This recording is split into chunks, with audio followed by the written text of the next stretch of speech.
Hey guys, Noel here, and it is a Friday night, and while family's asleep, I thought it would be fun to do a live stream for the Noel ComiX YouTube channel. As per usual, I don't really want to stay up all night, so, the plan is to have this not go very long, but, we'll see what happens. So welcome. Hey Goose, how the heck are you doing? Obviously a lot has happened politically since the last time we've talked here. Probably get the ambient noise off of my PS5 here. My goal is for us to play some Final Fantasy VII Rebirth here. So we'll just, dude, can I not have ambient noise on here? Sorry.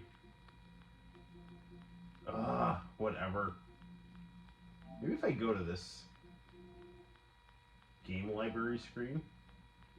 No, it's still got ambient noise. I'm gonna, hey International Channel, how you doing, brother? Hold on. I'm just gonna turn my speaker down, because I need to ramble. Okay. Anywho, so the last time, I don't want this to be just me bitching about politics, but, obviously some pretty major historical stuff has happened since the last time that we've talked. I don't want to, overstate it, but, obviously Trump almost got assassinated, so that was crazy. He turned his head at the last second, and that created a situation where, he's now got an Evander Holyfield ear that has been handsomely outfitted by the MyPillow guy, as opposed to, having, the JFK treatment or the Lincoln treatment. You were watching one of my old streams. Well, that's even better. Now you can, watch the old stream, watch a new stream, and then as you drift off into unconsciousness, watch the old stream again. So, right on. So, so yeah, obviously I thought that was a pretty crazy situation, and, there's lots of, speculation around that event. Obviously, one of two things happened. Occam's razor says the most logical solution is usually the correct solution. So that would be, a comedy of bureaucratic incompetence coalesced into a situation where the media had whipped the country up into, or whipped, a portion of the country up into enough hysterics so that some lunatic could, climb up on a roof and take a shot at him. The other one would be, the tinfoil hat version of things would be some three-letter agency hired BlackRock to use this, patsy kid to go take a shot at a guy who there have been no other ways to, eliminate. Didn't Teddy Roosevelt get shot during a campaign? That sounds familiar, and I don't know off the top of my head, which I should, since I'm a history teacher, but my curriculum only covers up through the Civil War, so, that's something I would have ended up covering a while back. I know Teddy Roosevelt ran as an independent, for the Bull Moose Party. That sounds familiar, though, but I don't want to say if that's true or not. So yeah, but I will say this about Trump is that, the persona that his critics have kind of projected onto him, and it's not totally undeserved, is that he is a, vain, rich guy, and that's, and that they try to act like he's soft or something like that, which, you can say whatever you want, but Trump's definitely got a macho side, and in crisis situations, character comes out, and he displayed character and courage after he, took that shot, by getting up and letting people know that the leader was still okay, and, and to, kind of keep on keeping on, That is what you want in a leader. That is, for all the bullshit that he has said, and he has said a lot of bullshit throughout his political career, those, handful of seconds, spoke way more than all of his bluster, and it was almost like you kind of saw the humanity of him, and like kind of buried deep underneath all the bullshit, there was something of value. And that, I think, has made him a substantial figure, is something other than just a carny who has been able to find a way to beat a corrupt, declining, morbid imperial establishment. I mean, for the good, the bad, and the ugly, I think if you want to understand Donald Trump, I think looking at Vince McMahon of the WWE is probably going to be your best bet. Yeah, he's done some shady shit, some inappropriate shit. He's made poor life choices, but a lot of people who work for him respect him. He's achieved a lot, and when push comes to shove, he's a man and a leader. And yeah, I mean, obviously Vince McMahon's got a way better physique than Donald Trump. But Donald Trump shaved Vince McMahon's head, so I don't know what to tell you. Now, so, I think that really put the Democrats in, like, panic mode. Now that, they've tried so hard to paint Donald Trump as a Nazi bitch, and he takes that shot and pops up and puts his fist up in the air like he's from the Breakfast Club or something. And just that flag happened to be waving in the background. I mean, it was such a salt in the wound to the people who hate him, that the most unhinged ones were trying to, like, their conspiracy theory was, rather than some 3-letter agency hiring Patsy to shoot him, because that kid was in a BlackRock ad, which is super fishy.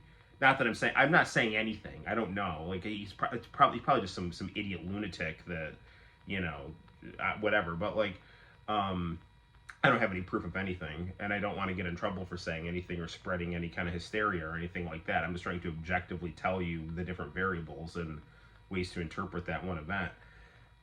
But, like, the stupidest shit I heard was like, well, Trump planned it himself so that he could look like less of a bitch. And I was like, what?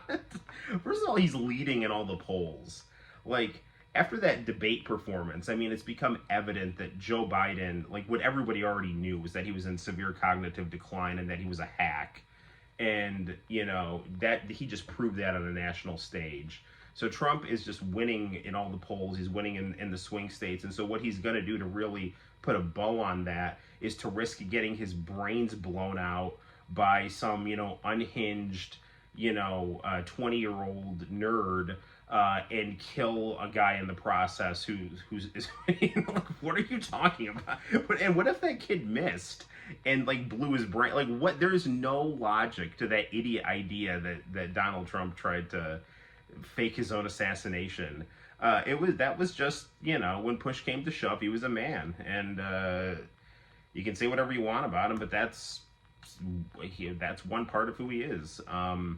Now, he was, I think, and the Republicans, which I really do I'm not a Republican, and I'm just who I am, but, like, I do much prefer the more populist, multicolored version of the Republican Party that was on display, where, you had, like, Hulk Hogan and Dana White and Kid Rock, that's, like, the image of the party, as opposed to, like, Dick Cheney and, Mitt Romney, like, Hulk Hogan and Dana White, I think, gave really good speeches.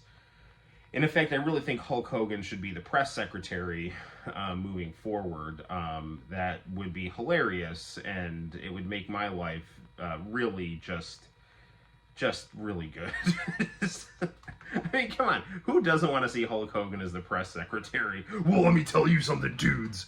I think you all need to toe the line, Jack, because you need to understand who's in charge of this situation, brother. That needs to happen. It's just this what needs to happen. Now, I mean, as far as Trump's speech itself, it went way too long. I mean, he had a real opportunity to, like, in a crisis situation, he stepped up. which that displayed real leadership, because like that's not something you expect to happen. But in a situation that that had been kind of like laid out for him and kind of tailor made for him, there were some good parts about that speech, like when he was talking about the shooting, and he went over and he, paid tribute to that guy who died. Some people will say like, oh, he's exploiting him, but I mean, what do you want him to do? Just ignore the guy who died, and he didn't have to walk over to his uniform and, kind of kiss it, like that. I mean, you say another thing about Trump is like Trump likes people who like him, and you can say that's a vanity thing, or you could say it's something that is like from his pro wrestling personality, because Hulk Hogan, like any really good pro wrestler, has a synergy with their fans. They feed off each other, and Trump definitely has that with his supporters, and that's because he is a professional wrestler. He is a carny real estate guy, with a macho side, and it is what it is, and much like a lot of people and movements and leaders, their support base, the kind of the salt of the earth aspects of that base, is actually better than the figurehead itself. And I think to a certain extent, Trump understands that. So there's that. And he had a couple really good lines. Like, if the Democrats put as much energy into actually doing their jobs as to trying to destroy my career, they might actually do a pretty good job, And that was a real kind of, that was a killing blow right there. But then he just kind of turned into a rambling old guy, which is ironic, because like there's kind of two different versions of old guys. There's like the senile ones in the nursing home, and then there's like your cranky grandpa at the dining room table who just keeps telling war stories about his past or something like that. And Donald Trump ended up doing the latter. If he had just stayed disciplined and focused, talked about the shooting, honored his support. Like, he was like at his best in that speech when he was talking about people that were not him, because that shows leadership and that shows humility, right? And if you're a strong person and you have leadership and humility and strength, those are the ingredients that you need. But the problem is Donald Trump can't resist an opportunity to grandstand, and that led to him just kind of doing this. I fell asleep during his speech, and I remember, like, there was a time when I gave a speech, and it started off going really well, and then I just started rambling, and my mom, like, yelled at me afterwards, and she was just like, what the fuck were you doing, And it kind of reminded me of that, But, Donald Trump, he had built up such goodwill with his support base and surviving that bullet, that I don't think people didn't care. He could have probably gone out there not wearing pants, and it would have been okay. And it almost came to that metaphorically, but, so I don't know. But Joe Biden is probably almost certainly going to drop out. He just seems like he doesn't seem like he has it, and all signs are pointing to him, dropping out. Like, Obama kind of made the decree, like, get the fuck out of the race, So yeah, that's a guy who spent his entire career to be president. He was a dutiful tool of the establishment, and I think he proved to be largely ineffective as president, and made situations that were bad worse, and made situations that were okay bad. Do I think he's like the worst president ever? Like, I don't even know what that means, There's so many. It's so hard to say, like, when someone asks me as a history teacher, like, who's the best president, who's the worst president? It's like, and I'm not belittling that comment, but there's like so many variables, Like, you can look at like Andrew Jackson and the Trail of Tears and say, like, yeah, that guy's a piece of shit. And you can look at Franklin Roosevelt and how he handled the Depression and World War II and say, yeah, that guy's awesome, But then you can also look at things like Japanese internment on Roosevelt, or how, Andrew Jackson empowered the common white working man, So, presidents are complicated, but I mean, you know, so it's hard to say who's the best, but I mean, Joe Biden did not get elected because of his skill. He got elected because people hated Donald Trump. Enough of the country hated Donald Trump, and he was the person on the other side of the ticket. And once they realized that the Democrats were just playing their base for suckers, that really made a lot of people just say, screw off. And then also just the country just, you know, Trump, you know, for all him saying he wanted to have a, you know, unifying speech, I mean, I think it was valid that he talked a little bit about, you know, what his opponents did wrong, things like inflation, homelessness, high crime rates, things like that. It's kind of reminiscent of, you know, it's kind of reminiscent of Carter and Reagan, except Carter had a lot more character than Joe Biden. And, I mean, I honestly think that, I mean, Ronald Reagan was a better leader in the sense of being able to project stability. Like, Donald Trump's not good at projecting stability. But I also think that I haven't ever seen anything like Donald Trump ordering the CIA to go murder priests and nuns in El Salvador, you know? So, I mean, or give the okay to it. I mean, Trump insists that these three-letter agencies negotiate with him. That's why he must be destroyed. And Reagan just said, yeah, do whatever you want, you know. I don't want Biden to drop out. I want him to stick around. I have a sort of admiration for grizzled vets. Yeah, I mean, he doesn't want to drop out, but he's apparently, and I mean, when I look in his eyes, they don't look good. I see doggy dementia when I look at him, and I'm not trying to be a dick. Like, I took care of a dog that had dementia, and I loved that dog so much. I don't love Joe Biden. I don't hate Joe Biden. But when I remember when he first became president, he had a book cover. There was a picture of him on a book, and I looked at his face. I'm like, that looks like Rosie, like the dog that had dementia. And I think that's a lot of the reason why he started wearing those giant sunglasses. And you know, I took care of my grandpa when he started to have cognitive decline, and there were times when he really pulled his shit together. And then there were other times when he just he wasn't there, you know. I mean, he was there, but he was confused, you know. And, you know, and also being president takes a horrible toll on you because you're like you're getting it from every angle, and it's life and death all the time, you know. So, I mean, presidents age like milk, you know, except for Dick Cheney, who that didn't bother him at all, you know, so, but yeah, no, I mean, I heard someone talking, it was on a YouTube channel called Do Dissidents, and it was a healthcare worker, and she was saying she actually admired, for someone with cognitive decline, Joe Biden was doing a really good job, but it was clear he was having problems, you know. I mean, if you want to be like cynical about it, you know, I don't think a lot of people want Joe Biden to drop out because he's such a bad candidate. It's going to guarantee he's going to lose, you know. Although you could argue that Kamala's worse than Joe Biden because she's less qualified than him, is incredibly unlikable. I mean, her record for black incarceration is like horrible. And so is Joe Biden's.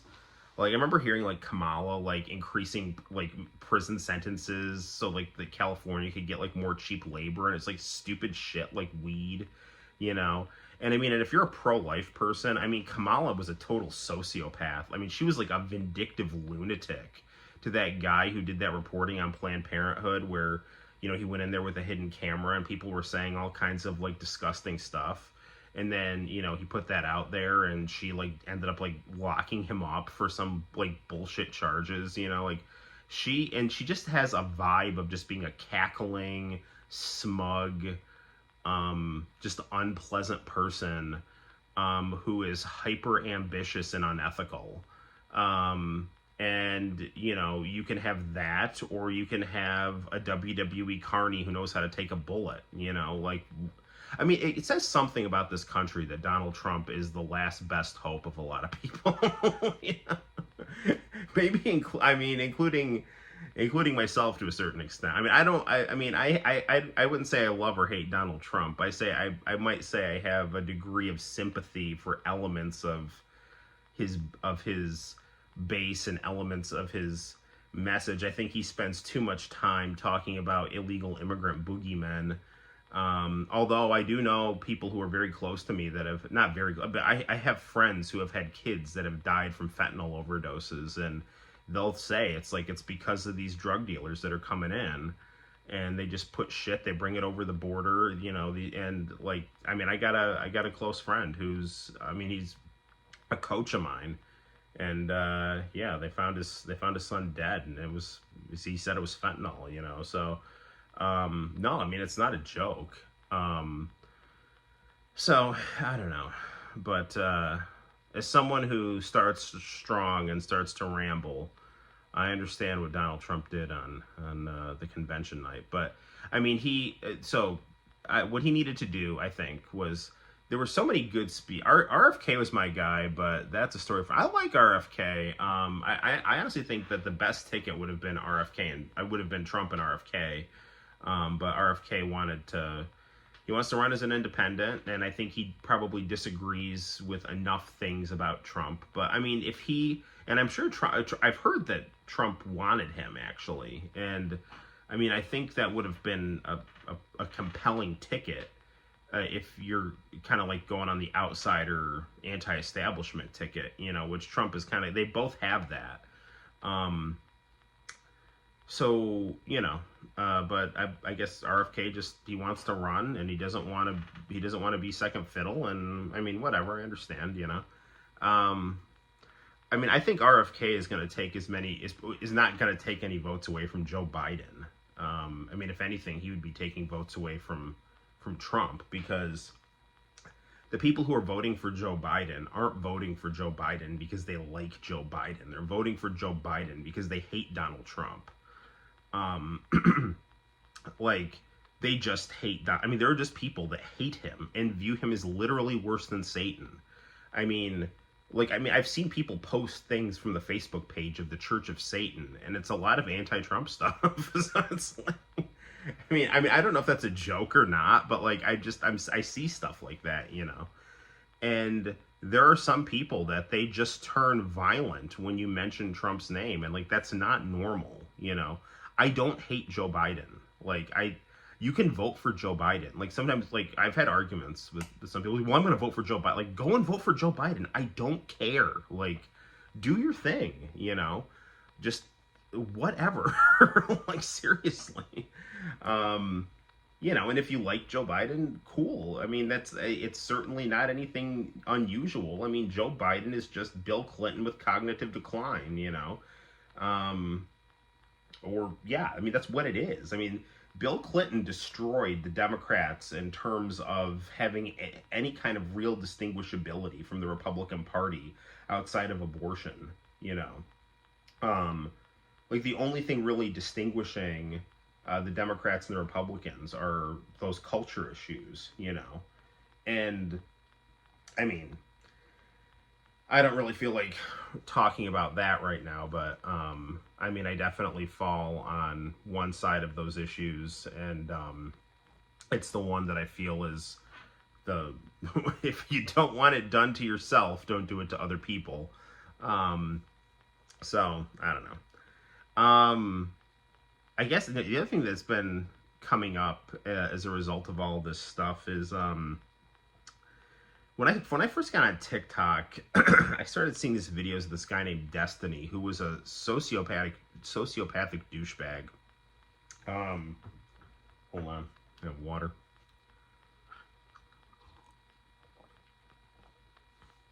And he was giving really what I would consider unhinged arguments about abortion, where he was saying, like, yeah, I understand it's life, but it's not interesting to me, so I don't think it has value. And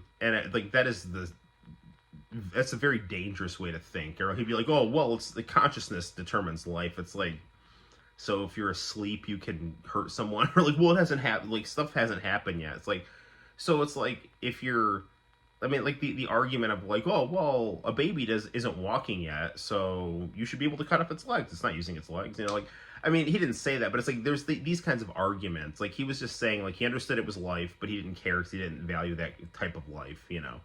And to me, I found that like stomach turningly unethical. And he, you know, now all of a sudden he's apparently discovered patriotism because he doesn't like Donald Trump, and so he went on like Pierce Morgan or some shit and was saying like, "Oh yeah, I'm happy that Trump got shot at, and I don't give a shit that that guy died. You know, fuck him for liking Trump." And Pierce Morgan just tore him a new asshole, you know, and good, you know, like what? Like, how does that guy have an audience? Like, I mean, I'm serious. Like, he just has this like vacant, messed up stare, you know. It's like, I don't know. So I mean, I hope I'm not being off-putting. I know people have different political views. You know, if you want me to just be fully transparent, I would call myself a Catholic Marxian social democrat that has you know, that believes that policy should be built around the working class, and that Christian values should be at the core of things. But as part of, you know, that, you also need to understand that there's a separation between church and state, and that people are going to disagree, and those people need to be treated with dignity and have their rights. And that if you want to, and I also believe in building coalitions across, you know, just cultures where you focus on the stuff that you have in common. You know, you build off of that, and then, you know, once you do that, your differences can kind of slide into the margins. You can learn how to peacefully coexist with your differences and build off the stuff that you have mutually in common for the betterment of everybody. So that's what I believe in. And do I think any candidate that we have is doing that particularly well? Not really. Do I think that one candidate is the lesser of two evils? More, yeah. I mean, but like, it is what it is, you know. I don't think we have any particularly stellar options, but I do think Trump showed some character, crazy character, that not even thinking character, just instinctual character, just to show that, you know, our flag was still there, kind of thing. Like that. I mean, it was kind of like War of 1812 kind of symbolism, you know. So, but I mean, I'm not in love with the guy, and I don't hate Joe Biden either. I think Joe Biden's a hack, and I think Trump is a carny, you know. And I don't mean that in a bad way for Trump either. I mean, carnies are I love professional wrestling, and that's just what that it is. It's just a carny thing. He's a carny real estate agent with, you know, a macho side who respects people who respect him and hates people who don't like him and get in the way of his own success. And so there's that. I don't know. So I've rambled for a half an hour about politics. I'm sure you don't want to hear me talk about that anymore. Nintendo 70, how the hell are you, my good friend? We're going to play some Final Fantasy VII Rebirth. I just kind of had to get some of that off my chest. I don't know how wise it was to get that off my chest on the internet, but, you know. So I found out that Cortland has a cool, kind of like a new flea market in town. And I found this Bart Simpson there today. So this is a very cool new addition to the game room right here. Ay, caramba. So, I have a sneaking suspicion that Robert Kennedy Jr. is actually Nina Blackwood on 80s on 8. Listen to both of them. I don't know. I've never seen both of them at the same place at the same time. So it's completely possible that RFK Jr. and Nina Blackwood are in fact the same person. So, right on. Now, playing Final Fantasy VII Rebirth. You know, we have the new, we have a flat screen computer monitor because, you know, Santino has been, you know, using this TV so much that I needed another TV to play my games on. So we'll play some Final Fantasy VII Rebirth. I still haven't sent you the Gundam. I have the Gundam. It's a little Gundam. I will get you the gun. I think I can see it. So I have. Message me your address. Now that it's summer, I'll have. I won't forget.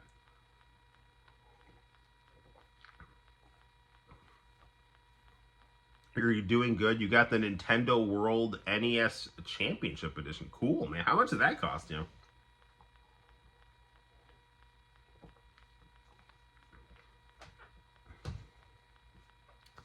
Okay. Play some Final Fantasy. I'm at the Gold Saucer right now. I'm on my date with Eris. I just, I don't really call her Aerith because Eris is how it would be, Clinton and Obama are the best. I mean, he's definitely got his, they definitely have the cool guy vibe down. There's definite pros and cons to every politician. So I call her Eris because if you pronounce Aerith in Japanese, it comes out as Eris, So that it's the same thing. So I don't know. Anywho.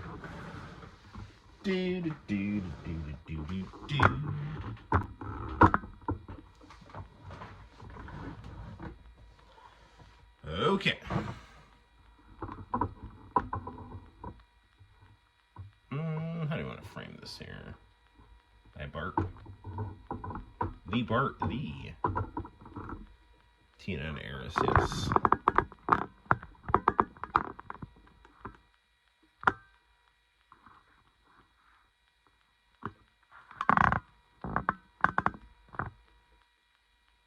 Okay.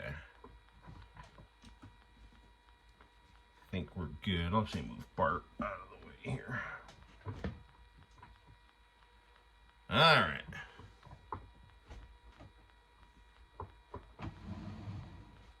Trying hard to avoid spoilers for Rebirth, but since it's your stream, I'll make an exception.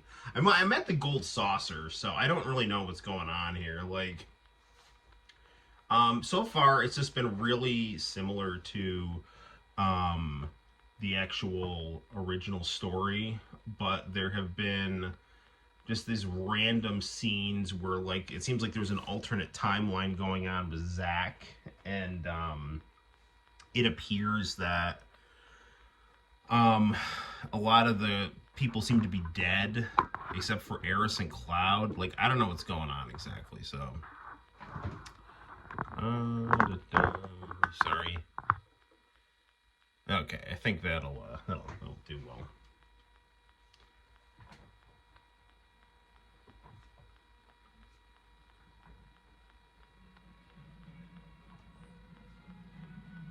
Okay.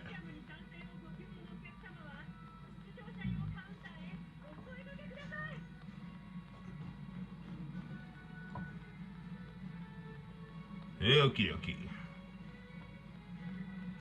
Where else do you want to go? So we just did Battle Square here.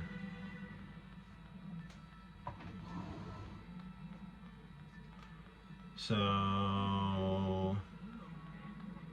can I buy Eris something here? I just gotta buy the girl something on the date here.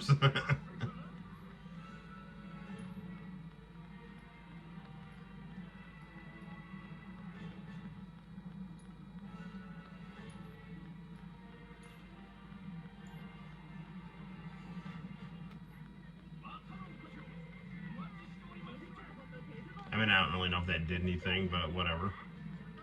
Okay, let's see where else we can go here. I have such a horrible sense of direction.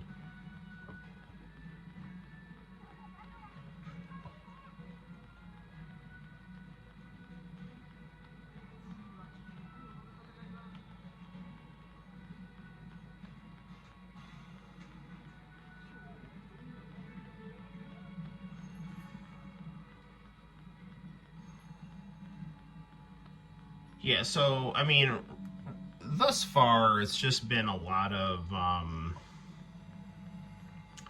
just retelling the original game.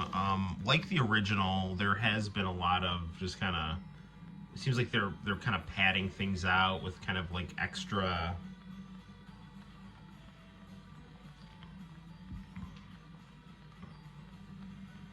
Like kind of little extra errands and stuff in between things.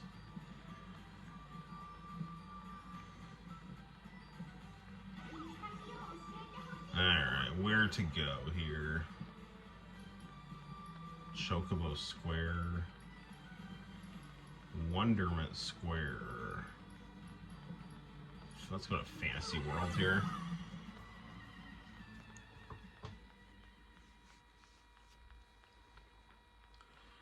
I mean, International Channel, do you have a PS5?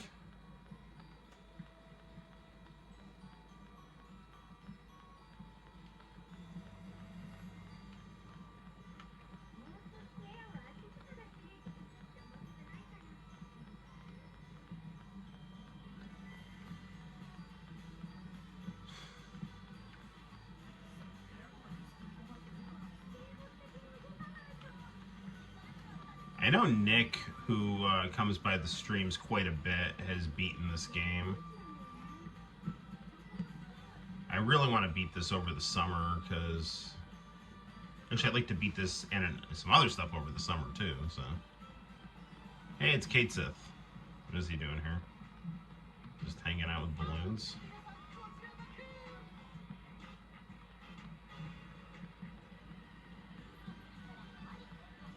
Choco Burst Beans. Let's go to Chocobo Square here. Can I race a Chocobo here? I mean, I would get it because you can play PS4 games on it. It is the most graphically enhanced console you can get. And, I mean,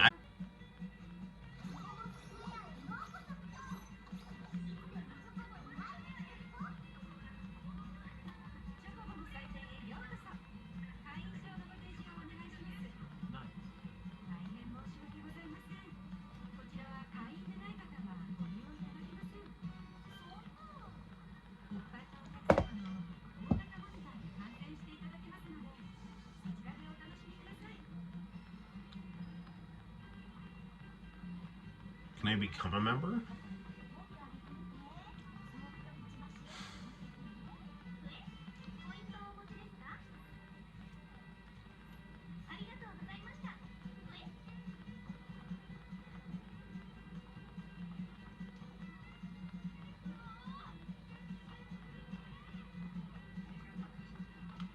Come on, I want to race a Chocobo.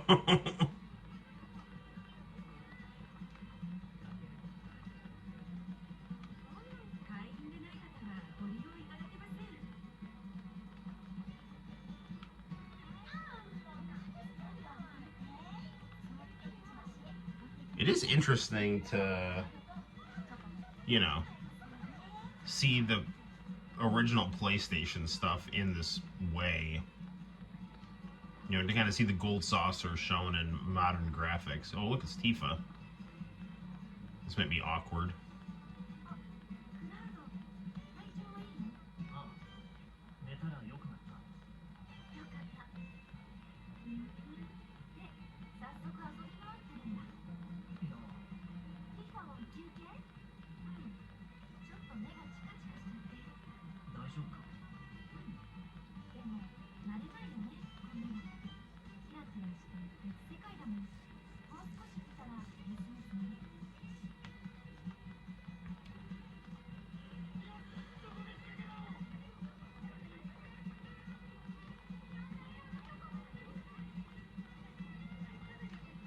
It's probably a good thing that Barrett didn't ask me out on a date. That would have been awkward.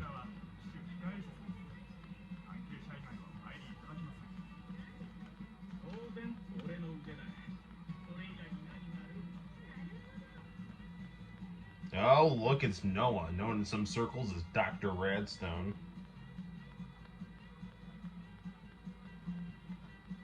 Fish Summer Tour, nice. Square Enix said in a statement they would stop doing timed exclusives for PlayStation. Interesting.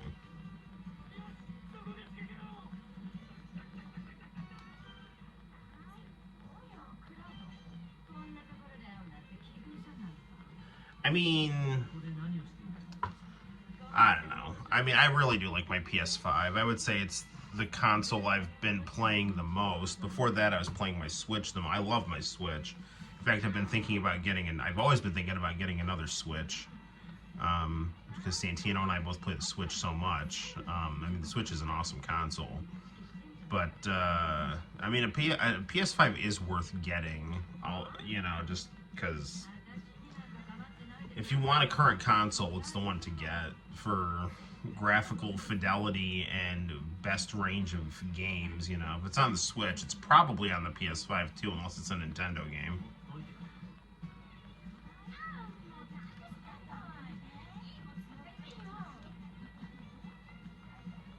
I don't know if I can race.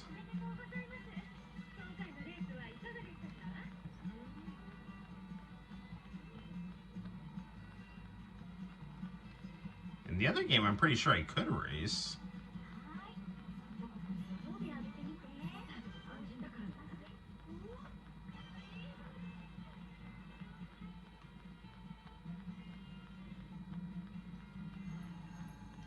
Whee!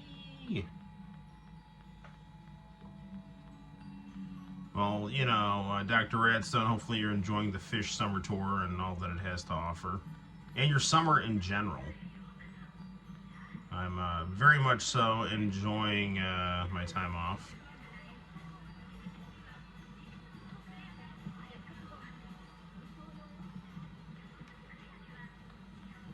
Alright, I went to Ghost Square, Skywheel.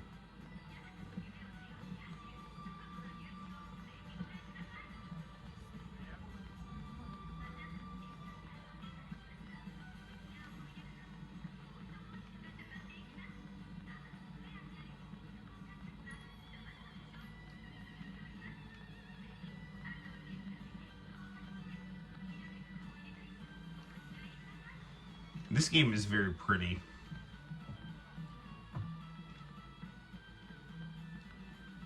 And and unlike other AAA games, like, they make just everything look pretty, they don't like uglify the girls or anything,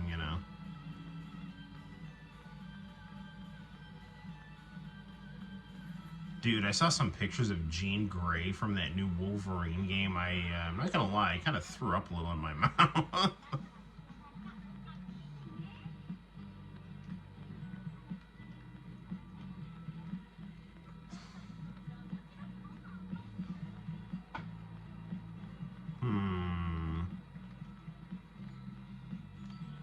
Doggy. There's Yuffie.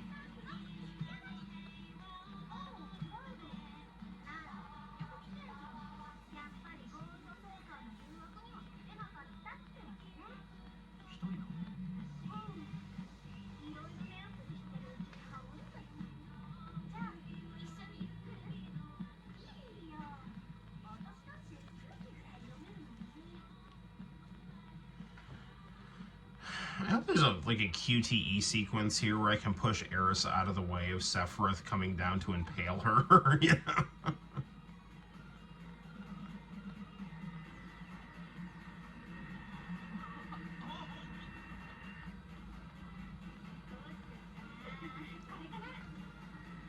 One thing I don't like about this game is Queen's Blood. I'm just not that into card games. I do like how they have that 3D brawler where you get to play as your PS1 version of yourself.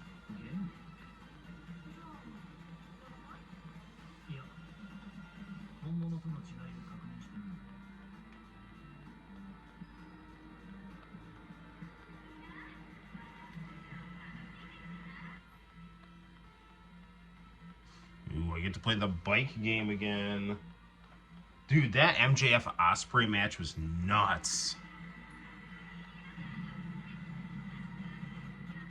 No, that match is insane. AEW has the wrestling on AEW is so good. I mean, it's like so there's so much of it. It's kind of overwhelming sometimes.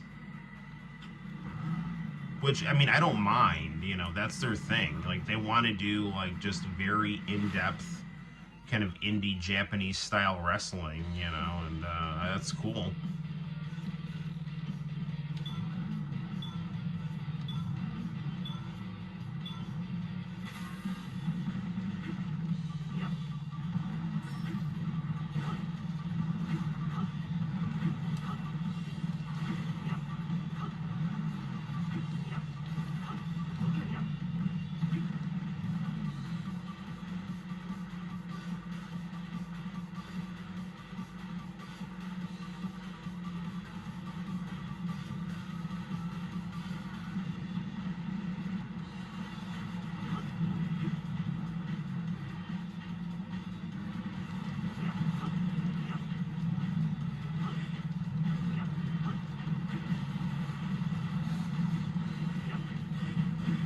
Get him, Cloud.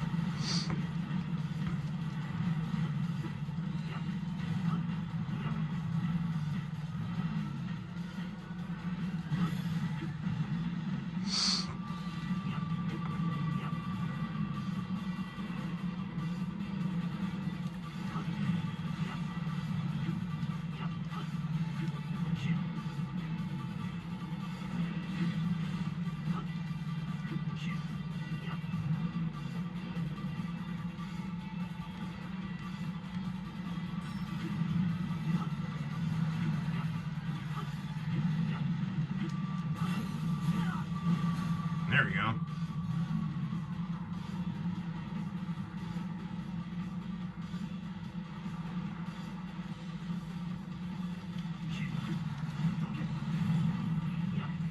Okay.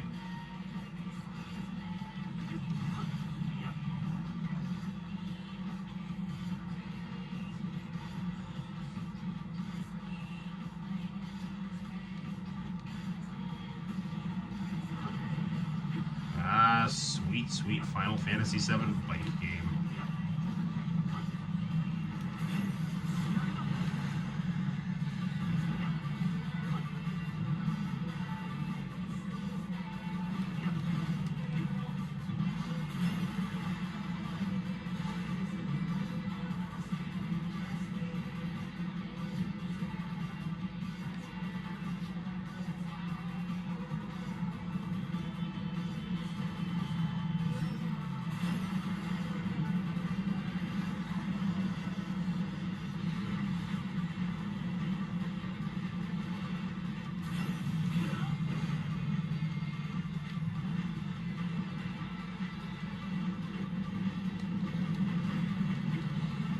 Sorry if I'm not talking a lot. I'm just trying to figure out, make sure I keep my composure here.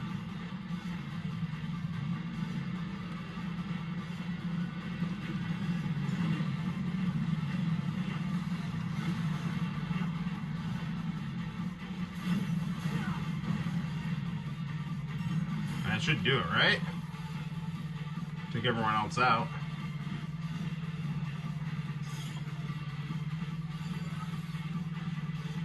Rank A, I'll take that.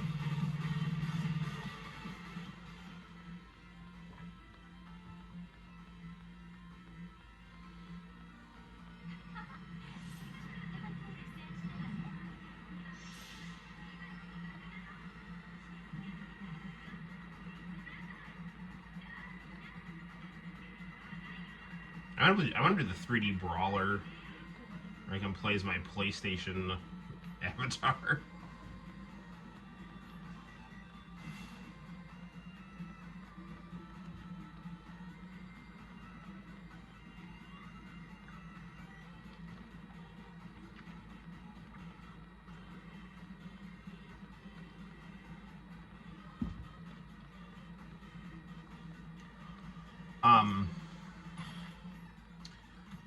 They should make a Final Fantasy game with these graphics.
There we go.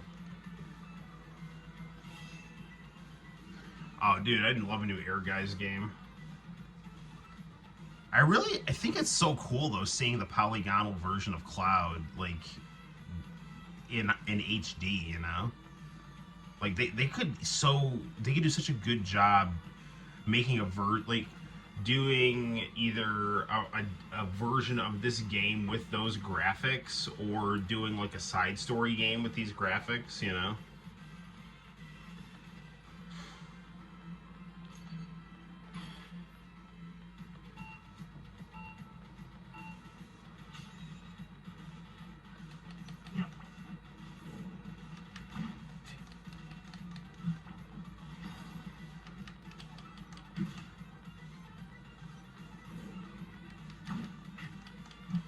It's hard to. Sometimes it's kind of hard to see what side they're punching from here.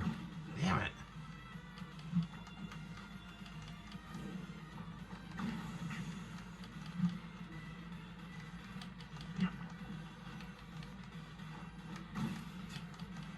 Oh, I gotta hit up R.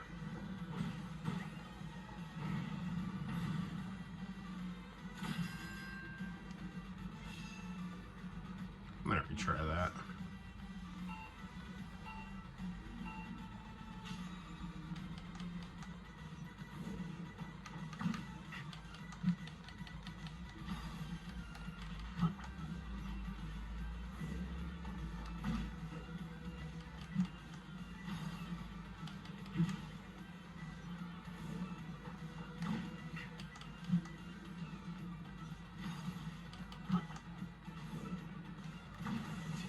I don't understand. What am I supposed to do? How do I tell what direction it's coming from?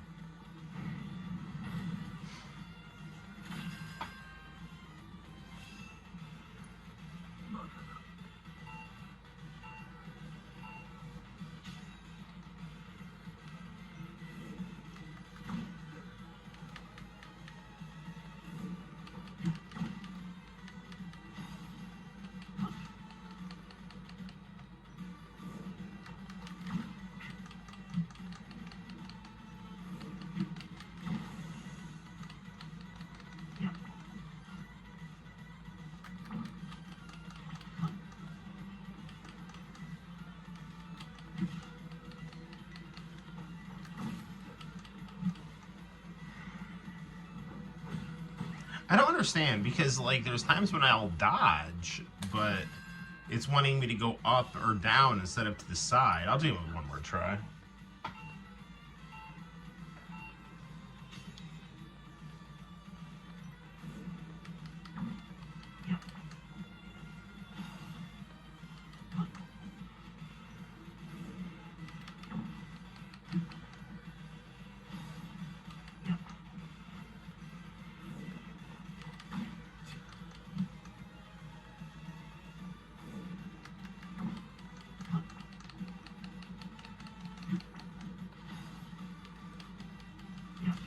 I guess you gotta move like right when they wind up.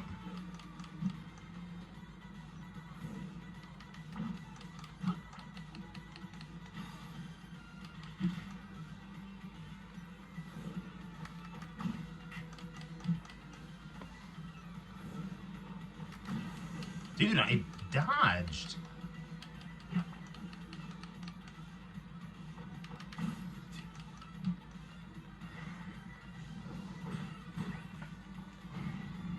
Final Fantasy Virtua Fighter it is. Basically, it's definitely got slower controls than Virtua Fighter. I know I should just give up, but I really want to beat this guy. I moved out of the way.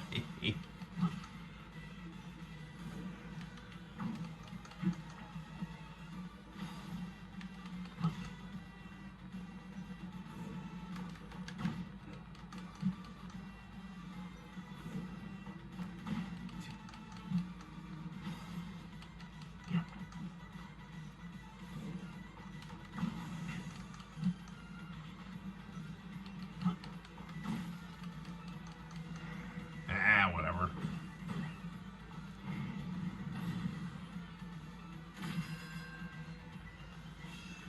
They do need to make a new Virtua Fighter.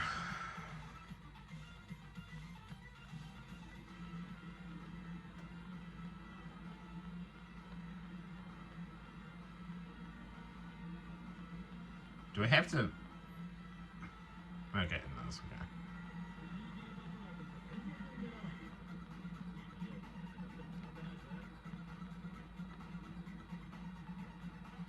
Oh, I hate Queen's Blood.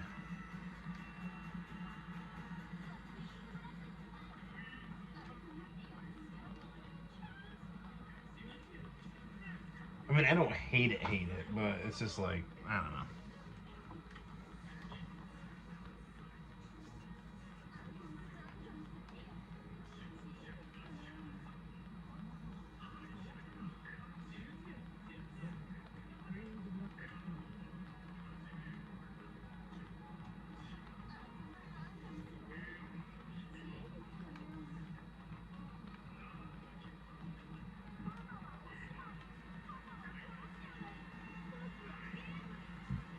See what these guys have to say here.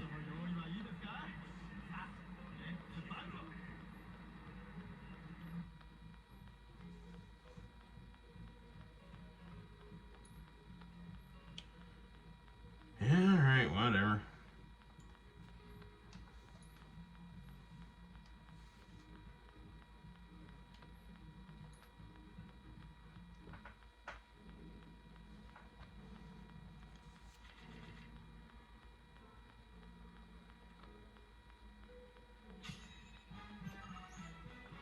I don't totally remember how this works here. Alright.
I'm sure I'm going to lose this here.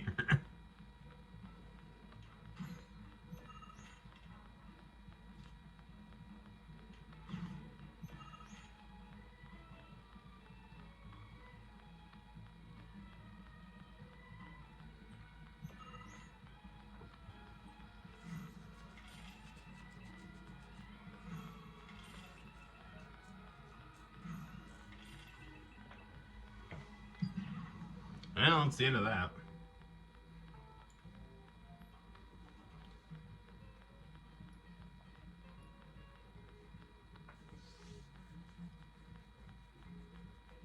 Rebel in battle with high-ranking cards. I'll give this one more try.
Still not 100% sure how this works. And I always have to get like more numbers on one side than the other guys do.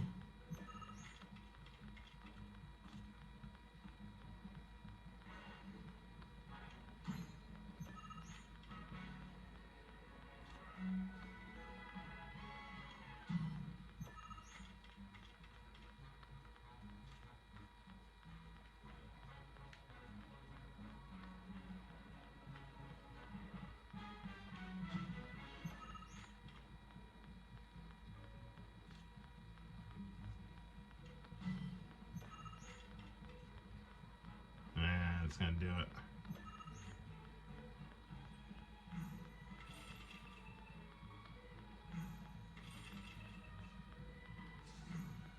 Whatever.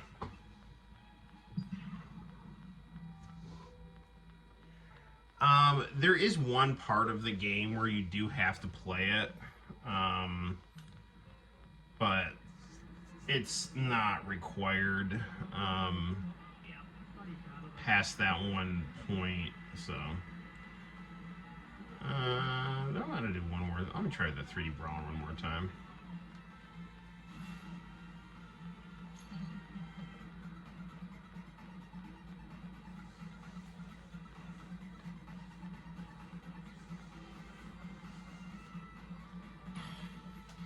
The only thing with this guy is that when I dodge his punches, I don't know what direction I'm supposed to dodge here.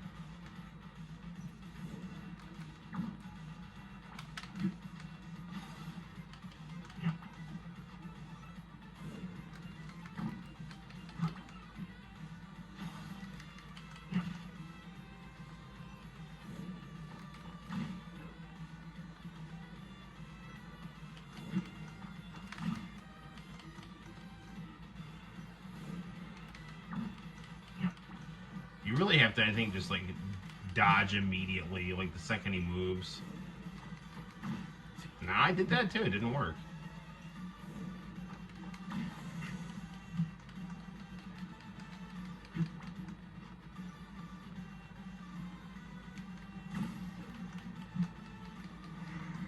I don't get it, man. I don't know. I can't tell if I'm supposed to dodge up or down on that wind up because it all looks the same.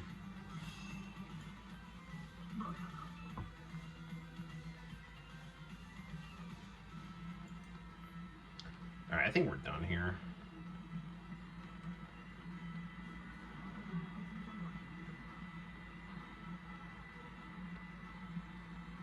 I mean, the mini bike game was fun. That Polygon game could be okay, but...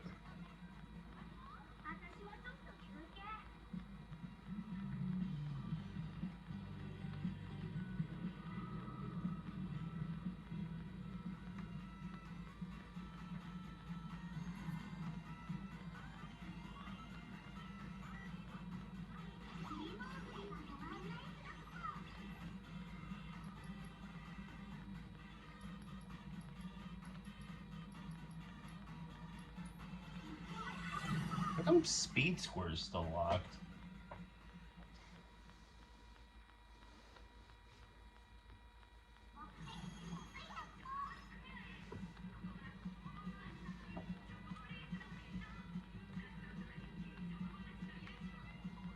Maybe I have to... How do I register to race a Chocobo?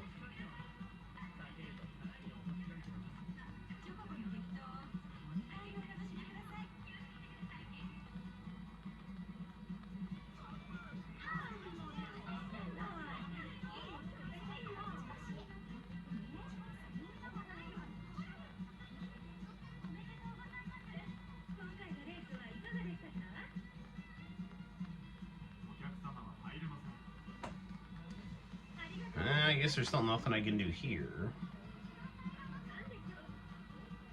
Tifa's just hanging out.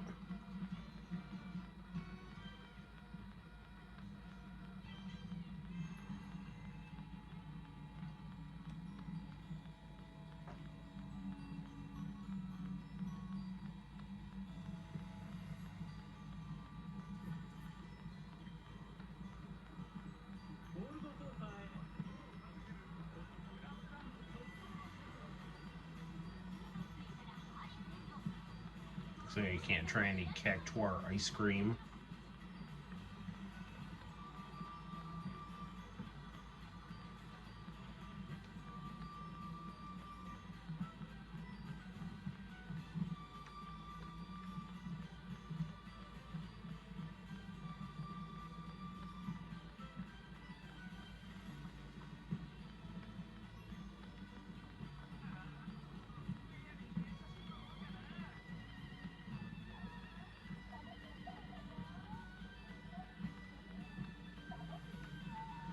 Fireworks.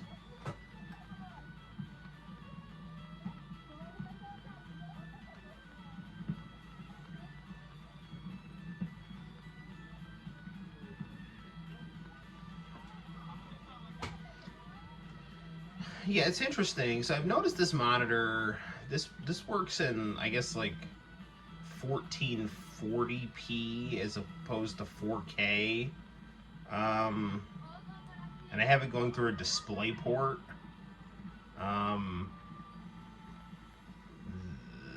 don't know. I feel like the 4K, it's got a little bit of like deeper blacks, but like this definitely has I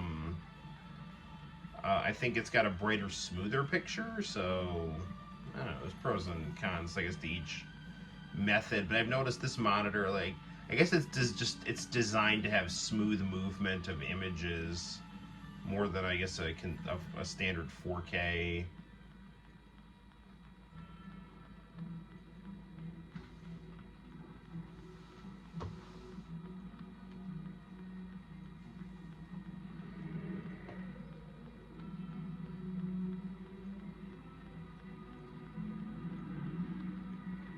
Yeah, I don't want to go back to the hotel yet.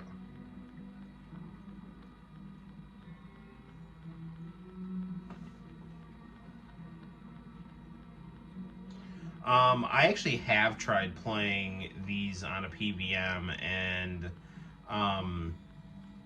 the HDMI is like the the text just doesn't show up. Like um, on let's say a VGA monitor, it would show up. It would be a little smaller than on a normal screen, like on a normal flat screen. But on a PVM going through SCART or component, like there's some parts of the picture look really good, but the text just it's very hard to read the text.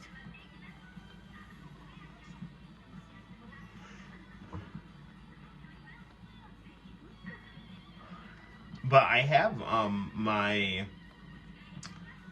that Super Console X hooked up to a PVM. It's going from HDMI to component video, and it looks awesome. But those games are all, older games that are designed to have, to be played on CRT sets.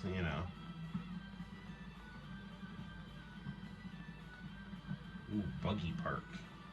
Can I hop in the water? Yeah.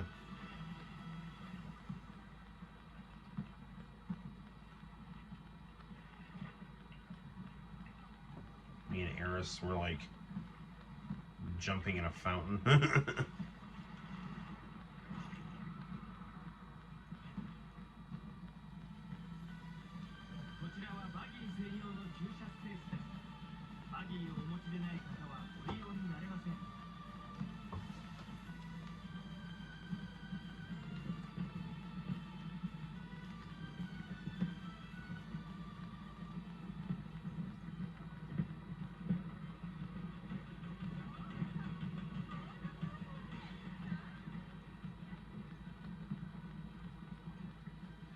Running around like gold saucer.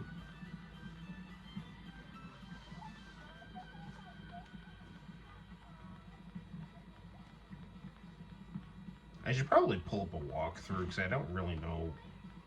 I guess I guess I'm supposed to do things until the Ferris wheel opens up, because that's where, the date really kind of reaches its climax in the original version.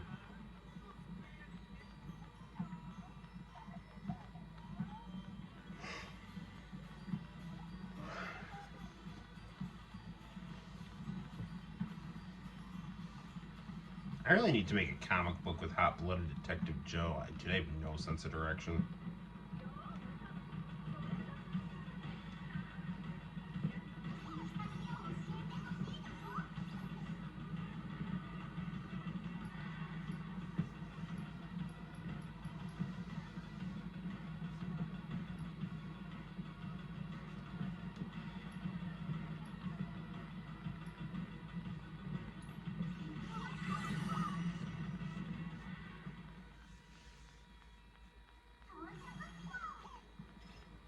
I wonder if I can get into that play. I remember there was like a play that you went through.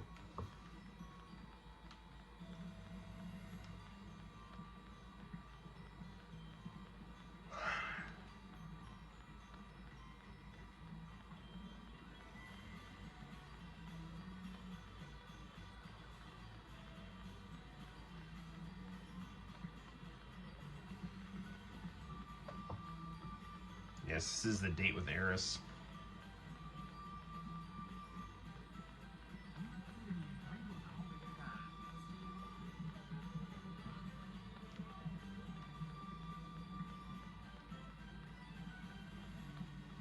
Where is the theater?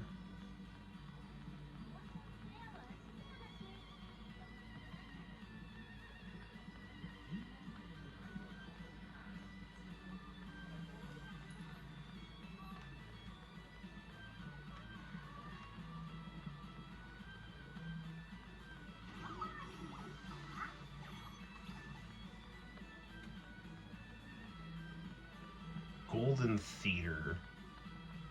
So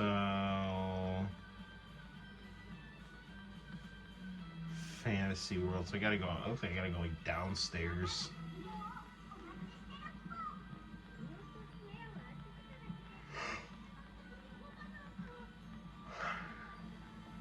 Do do do do do do.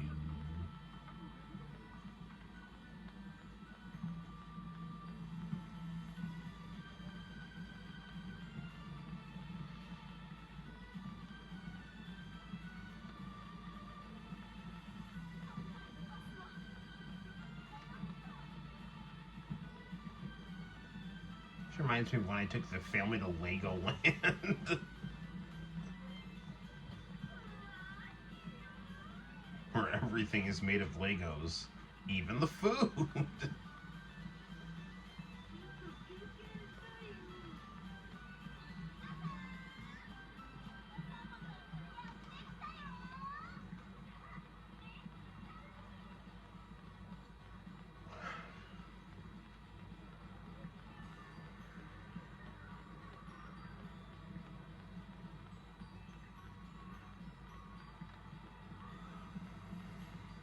Battle Square, Speed Square, Skywheel, Ghost,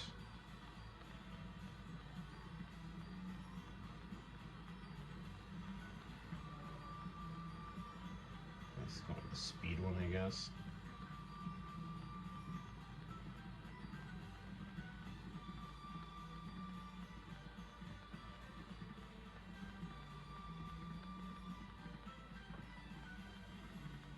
Yes, Arrow, we are playing the Final Fantasy VII Rebirth. We're on our hot date with Eris, and I'm wandering around aimlessly because I have no sense of direction. I'm trying to find, like, the part with, like, the theater that you go to. Like, there's just, like, a play. I don't know. Let's go make a Speed Square, I guess.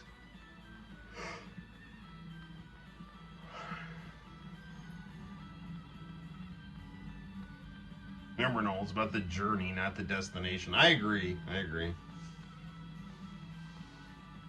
Sometimes I'm in such a hurry to beat video games because of my, just... I feel like I don't have a lot of time, Gilgamesh's army always fought for justice.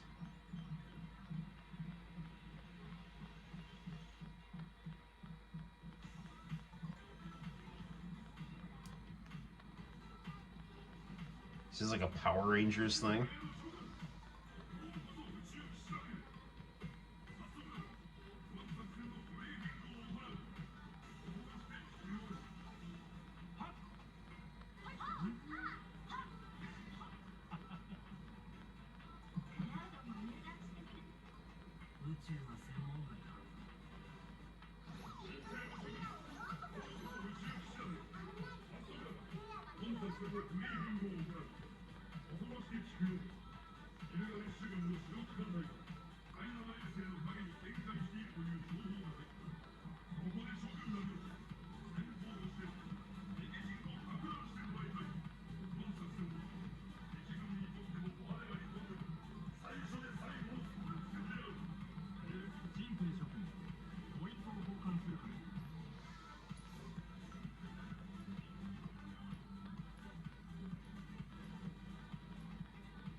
save my points here.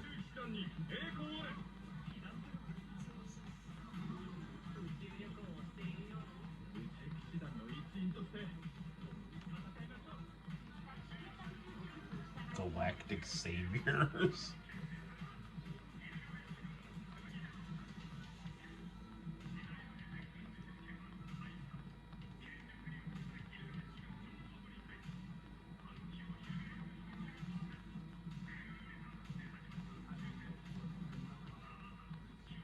Can I, like, fly one of these bad boys here?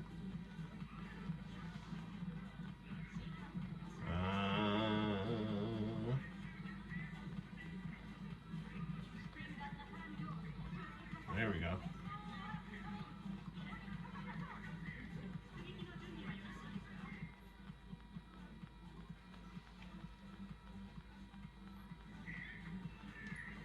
Here we go.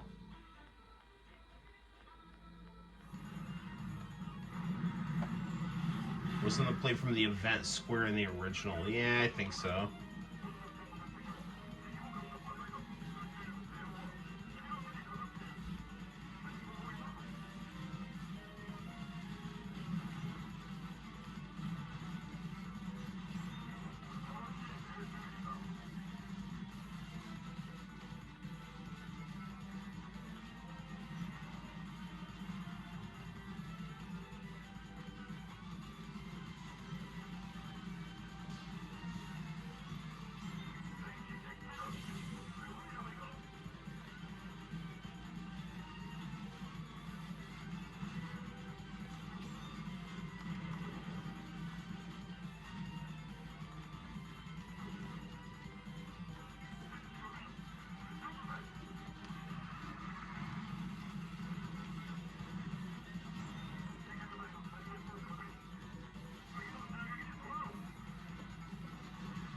Out of the mini games, this one and I would say the bike one are the best.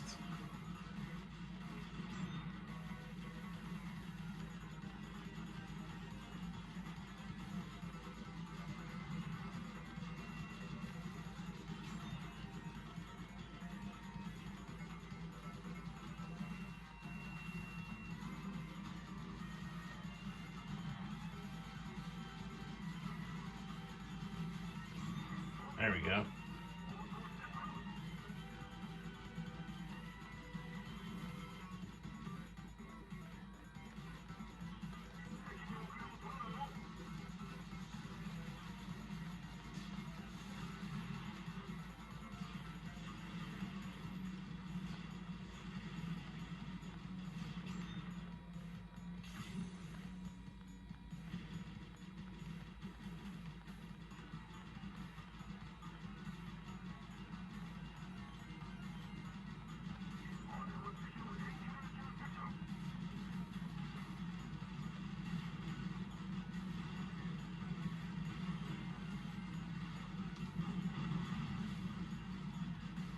Proton bomb.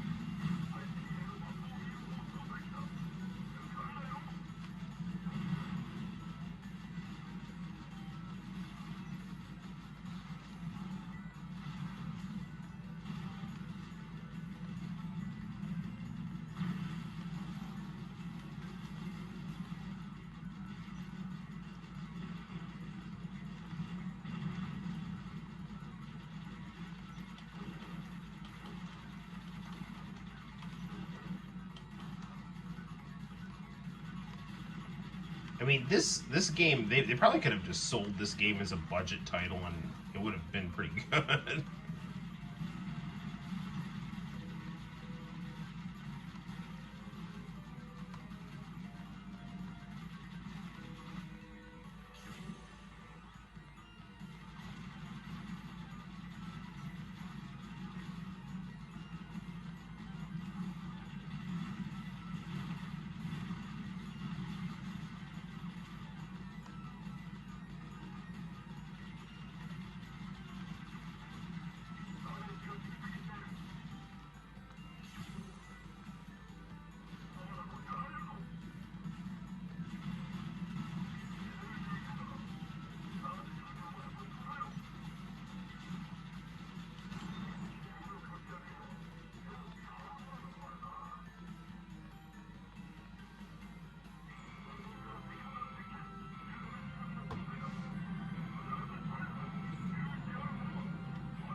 Oh, man.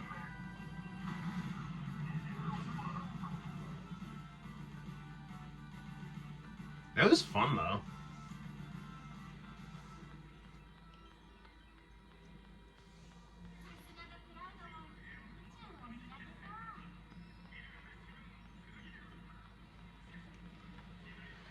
Explore the other squares. That was a good mini game. The other ones I thought were kind of hit and miss, but that was a good one. Chrono Trigger remake that looks like Dragon Quest XI. Well, they were working on that one that was going to be on the, was it like PS2 or PC, and Square shut it down.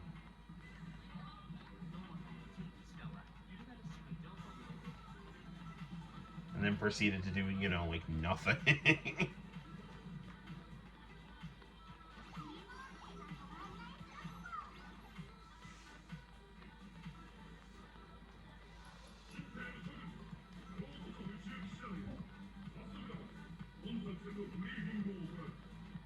First floor of that square.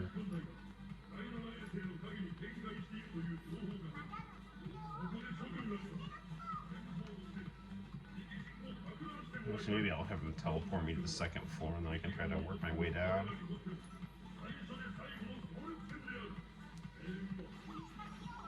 I mean, the real money would be in them doing a Xenogears sequel that looks like that new Star Ocean game, you know. But with bigger sprites.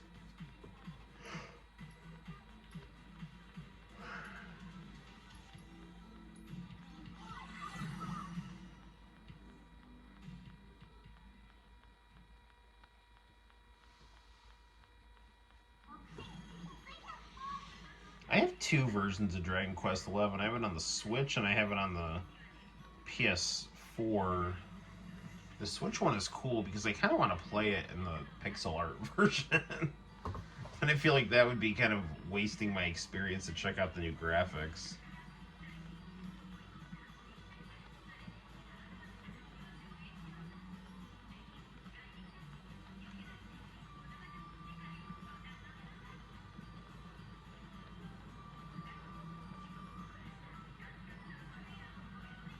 Those are Dragon Quest XI. It can be quite long. But, I mean, I know it's supposed to be good.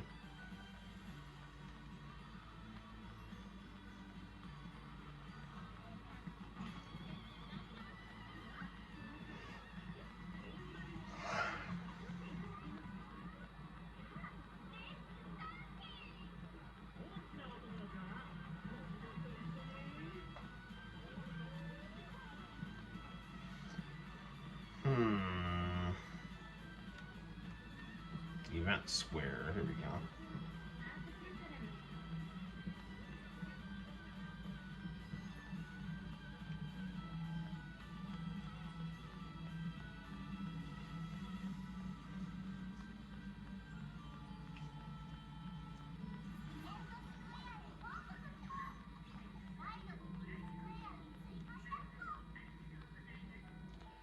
I think we should retire to the kitchen for a snackaroo here. So, it's playing the iconic Eris theme.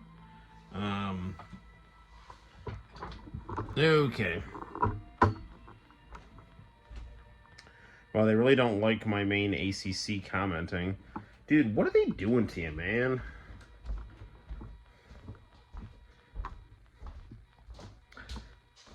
I don't know, brother.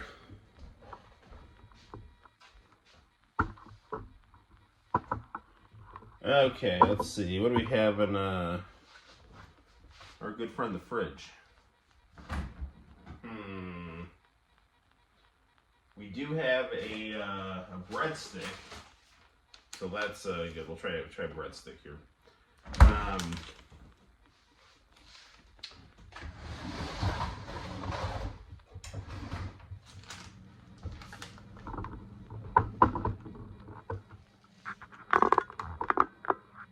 You're making yourself a grilled cheese sandwich. That's good. So I got this breadstick from my jiu-jitsu coach's pizza shop. It's phenomenal. So snap into a Slim Jim. Fantastic 12 a.m. meal. Mm-hmm. Grilled cheese. My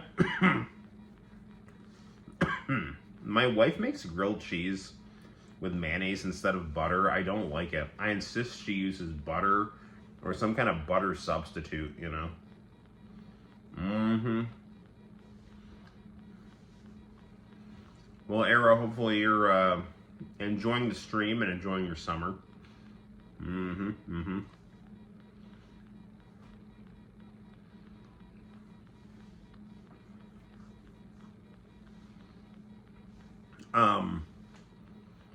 So yeah, I don't know. This breadstick is mighty good. In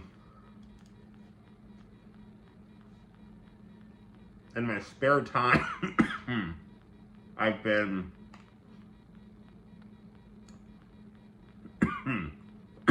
sorry, cutting up a version of Blood of the Best, and like some of the pages that I made, I did kind of horizontally on these giant pieces of paper, but then I realized when you go to like print it as like a normal comic book, the pages are all kind of out of whack formatting wise. So I'm trying to like get the comic book like universally like on like kind of like a standard like all vertical format. So I have definitely some other ideas for comic books I want to make. Like I want to make a croc comic book, you know, that more or less is inspired by the aesthetic of the original Sonic story. I actually have an idea for a sequel to Blood of the Best. Got the dog watching Scraps. Looks like I'm eating a churro. It's a really good breadstick.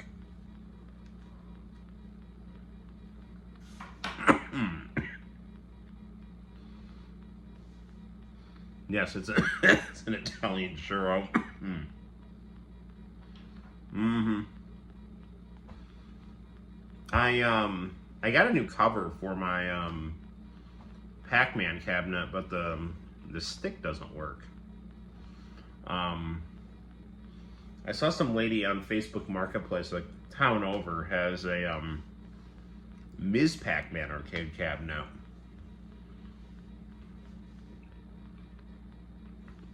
That she's selling for $150, but I don't know if she's still selling it or not. But I mean, part of me is like, oh, it'd be a cool idea to get, but the other part of me is like, I should probably just get like another joystick and try to install it. But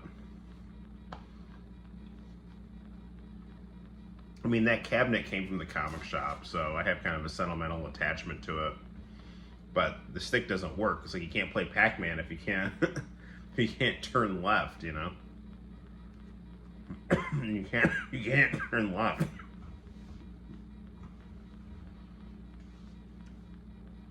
All right, Goose is back. That's good.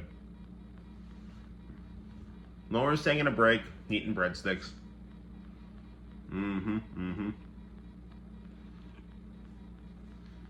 Yeah, that like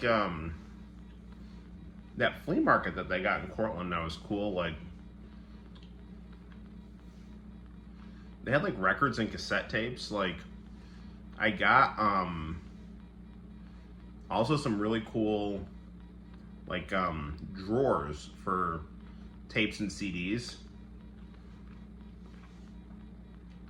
Those actually go on eBay for like a lot of money, but they were like just basically like, you know, $2 over there. I had this real cool one that says like Intel inside, you know, like from the early 2000s. So, my summer has been going well. Just trying to forget I'm a teacher, you know, while I eat this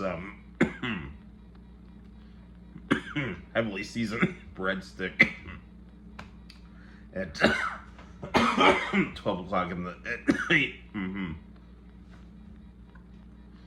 See, never anyone's like, you know, ask me if I smoke or I do marijuana. It's like, I'm like, no. Because, I mean, I have to hold breath to put spray on deodorant, you know. So, I'm like coughing over a breadstick.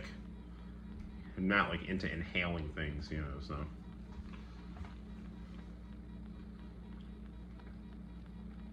You're not ready for next year. Well, neither am I. Goose, what is your icon? Is it a shoe? Not like a, looks like a high heel shoe. You should try to buy random VHS tapes from the flea market and do a tape stream. I actually bought Point Break today on VHS at the flea market. Mm-hmm. Hold on. Here it is. So, I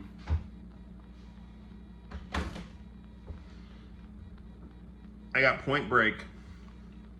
I got it's a glass shoe. Yeah, like I got Point Break. I got the Bart Simpson. And then I got 3 tapes. I got a Michael Bolton tape. I got a Stevie Nicks tape, and I got a Debbie Gibson tape. And the Stevie Nicks tape was immediately eaten by the tape player, and it was the tape's fault, not the tape player's fault. The Michael Bolton tape didn't play very well. I mean, they were like 50 cents a piece, though, so. I got 2 drawers. One I put my Famicom on, and I put like the Famicom cassettes inside of it. The other one I put my Bubblegum Crisis tapes in. And yeah, and then I got that cool big Bart Simpson. I got like a CD case too, that's pretty cool. So yeah. Alright, well that breadstick was good.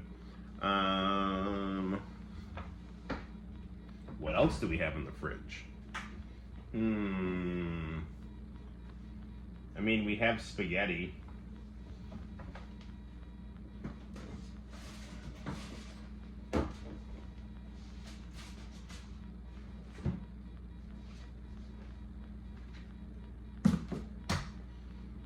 A delicious late night snack, and the name of Carl's dog. It's your sister's birthday, and I'm already not having a good day. Well, I mean, it's technically still yesterday, so if anything helps, maybe Saturday will be a better day. So. How old is your sister?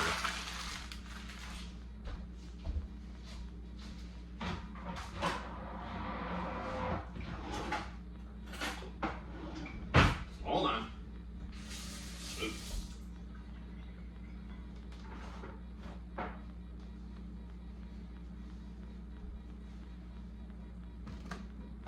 Hold on, I'm gonna put some shaky cheese on here. No, this is my spaghetti.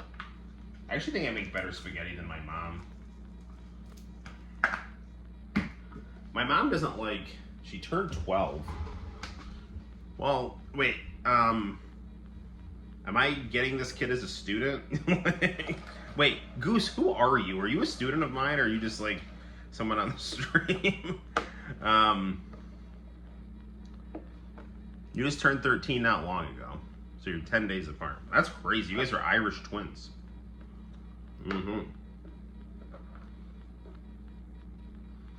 Yeah, my mom,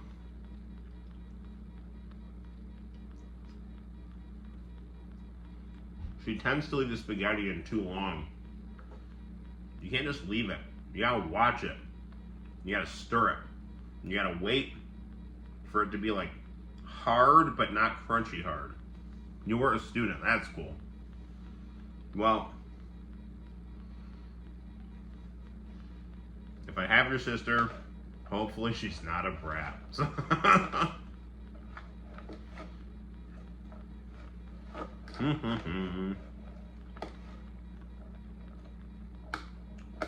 Yeah, so actually what I made on Monday was I made spaghetti and meatballs, and like I like added extra like seasoning and stuff to the sauce.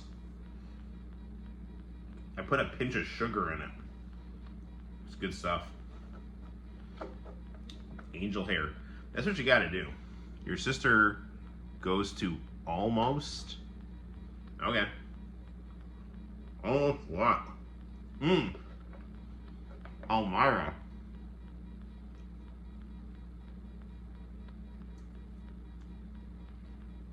Well, that's good.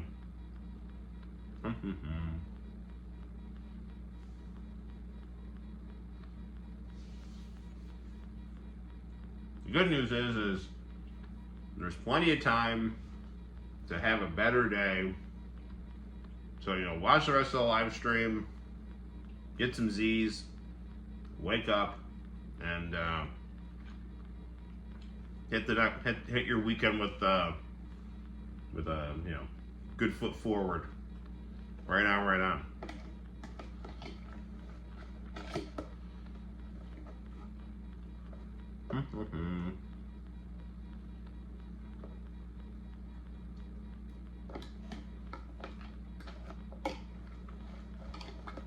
All right. Last little bit of spaghetti here. I guess I was thinking Carl's a dog. I want my name to be Spaghetti. All right, Spaghetti, whatever. Spaghetti might go show Hand Banana the night of his life.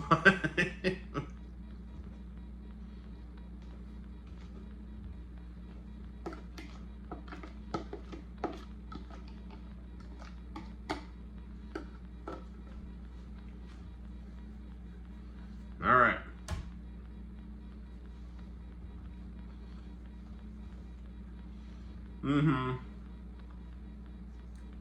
Yeah, I'm teaching 7th grade next year. I don't know. It's the Lord's work, so.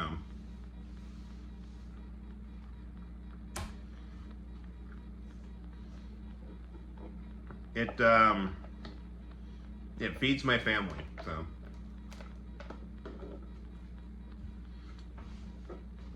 And that's the important thing.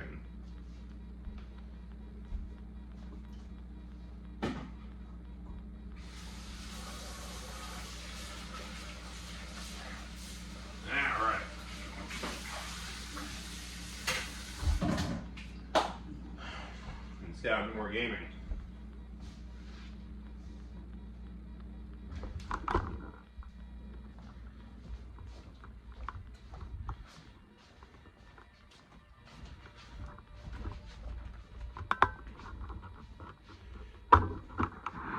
Whoa.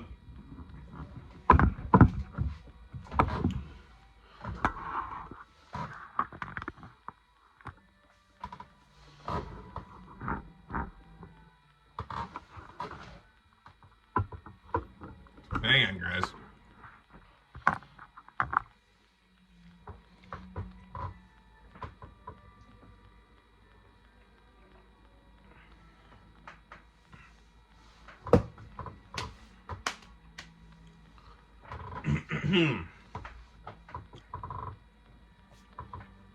Alright, just making sure my screen is nice and set up here. Great, good enough here. Let's go.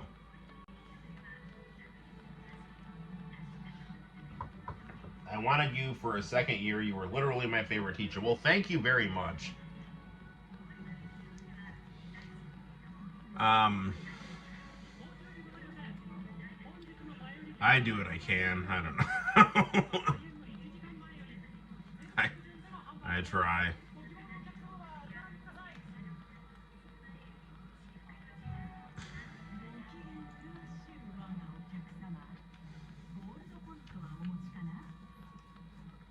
All right, trade points.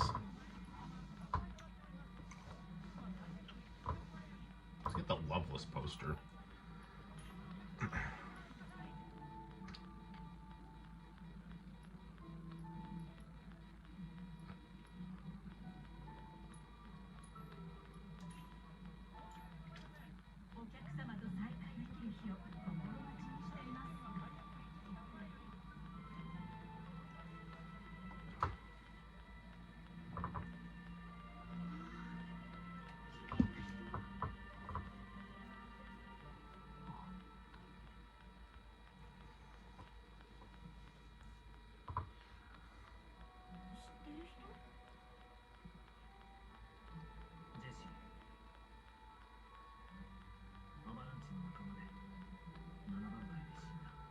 Jesse was in Loveless?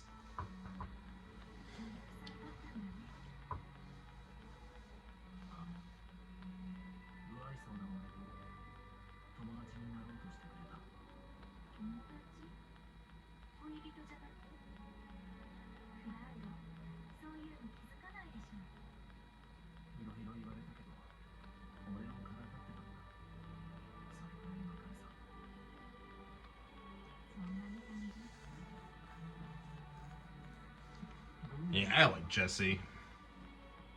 She was waifu material for sure.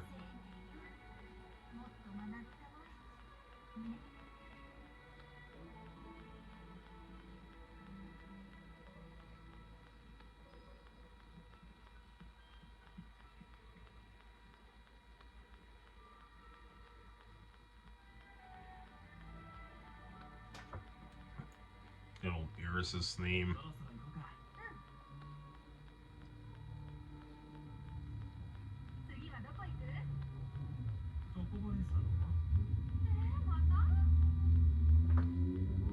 You're in my 7th period.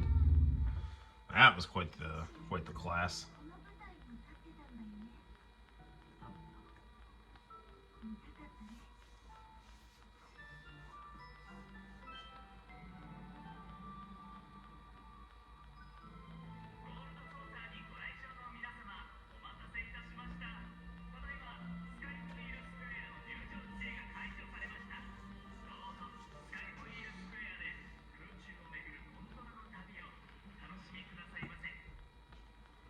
So they're not gonna let me screw with the play here.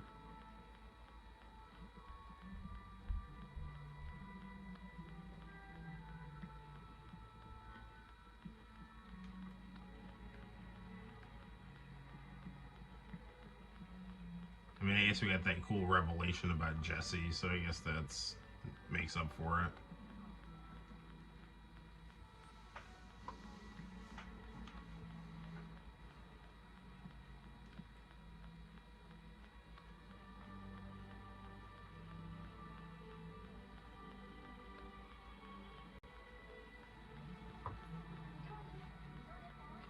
Who was the best behaved period? 2nd period. And they were pretty chill.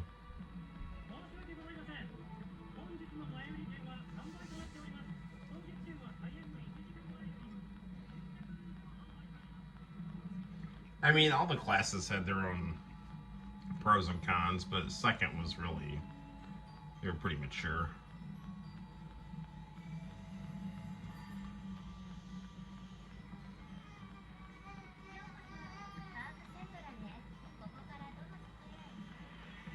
I can hear baby crying.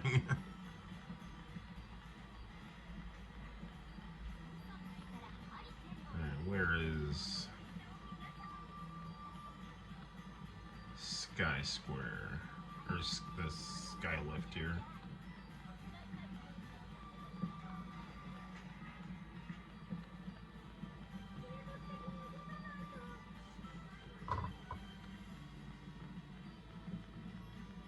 You sat in the same seat as 2nd period. Your friend in 2nd period. Yeah, it's a good class. Oh, Femi.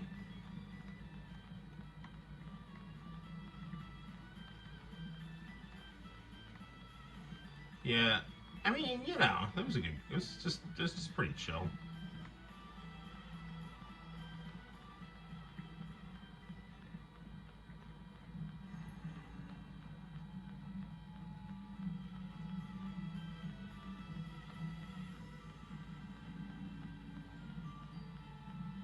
So you're Liz, right?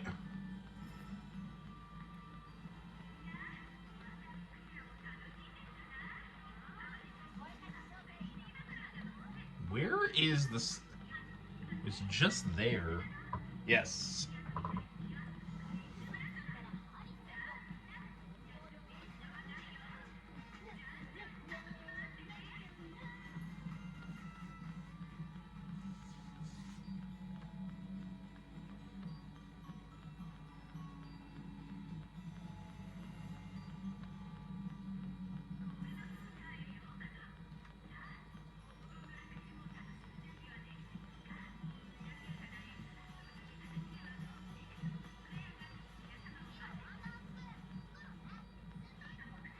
Sky wheel squares. It's gotta be up here. There it is.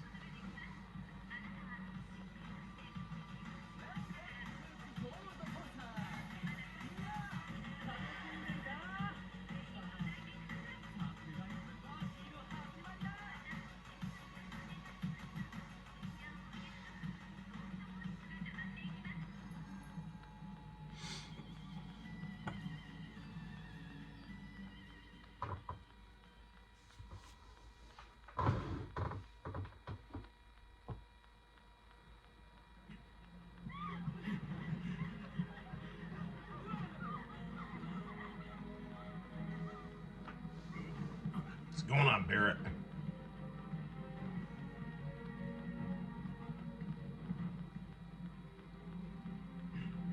I heard that Barrett's original name is supposed to be Blow.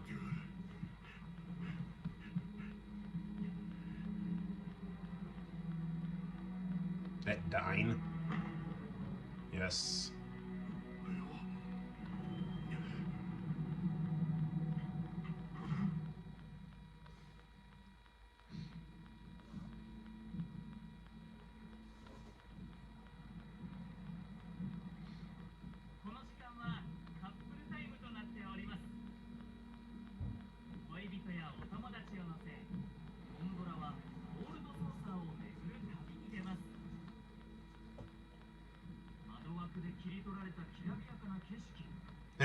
Watching live on her end.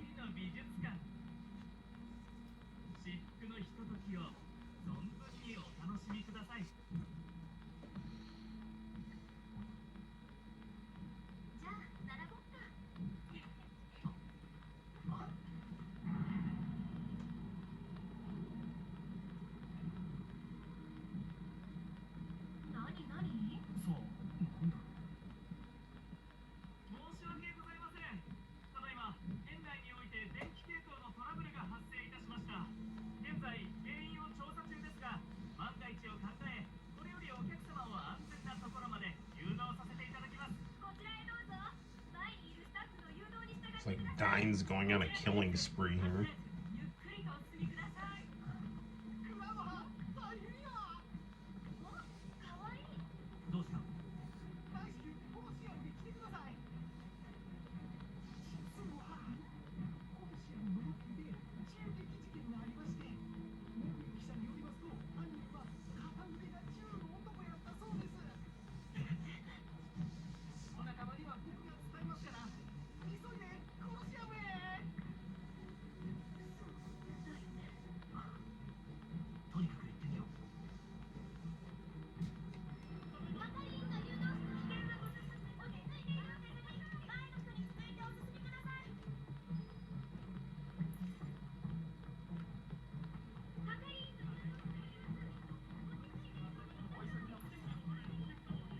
Where is the...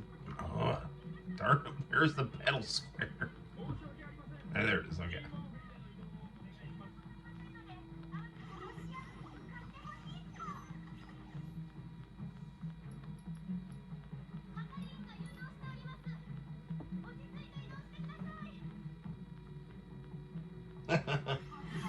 Have I heard of the Owl House? Well, good seeing you, Femi. Alright. Or hearing from me, at least. I have not heard of the Owl House or whatever.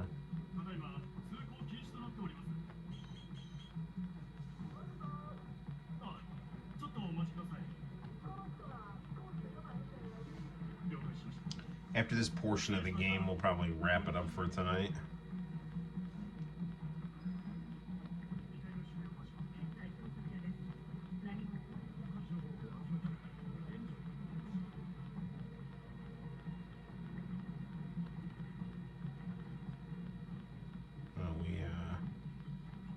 Make sure we are all nice and rested up here.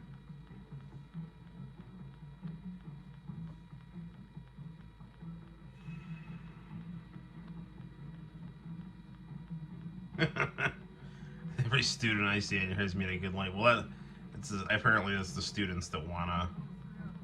The ones that like me are the ones that'll come on the streams. You know, I'm sure the ones that don't like me are like, yeah, fuck that guy.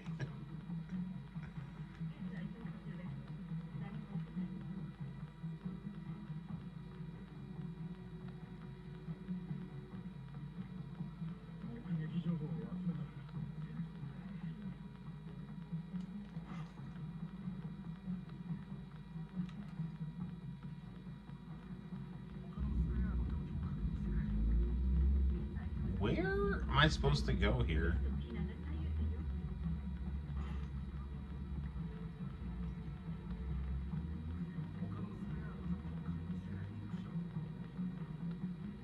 I can't open the door.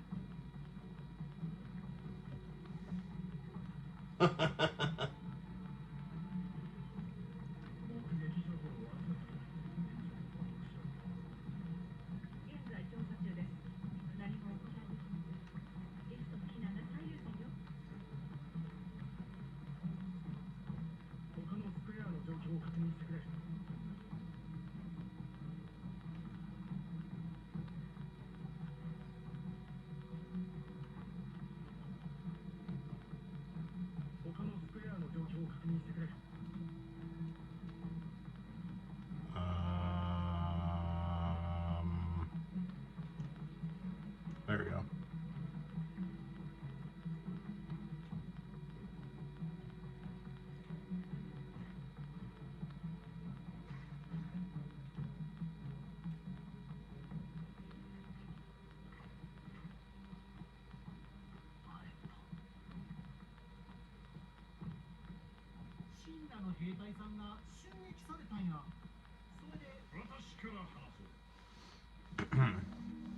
You thought it was Mr. Satan, but it was me, Dio.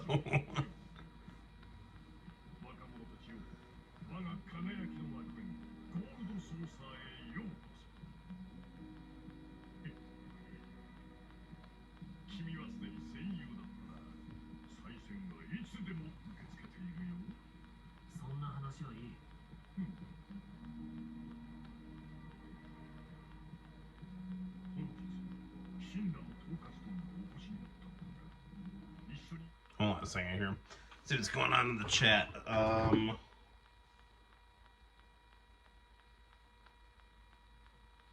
Mr. Pastor, trust me, I miss you. That made me sad. I recall good sentiment being present for a lot of teachers I had. Oh no, I can't recall a good sentiment being had for a lot of my middle school teachers.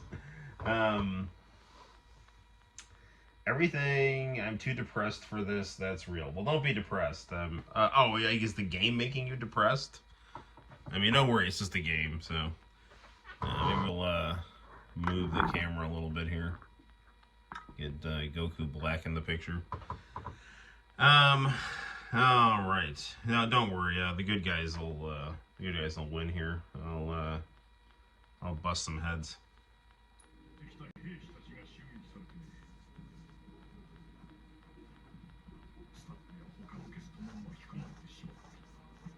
No, yeah, I definitely liked you guys. You guys were good kids.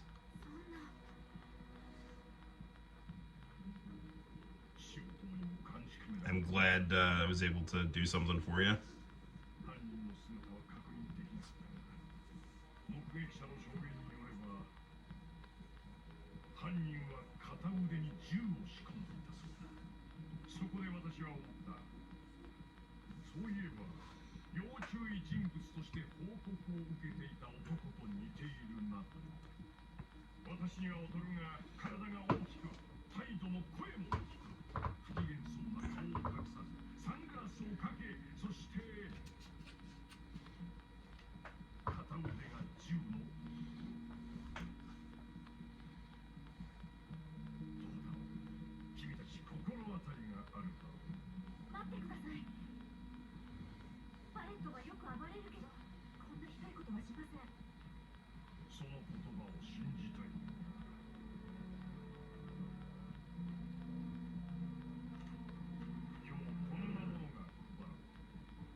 you cut your hair and it's too short now, it'll grow back. Mine won't, so if that makes you feel any better.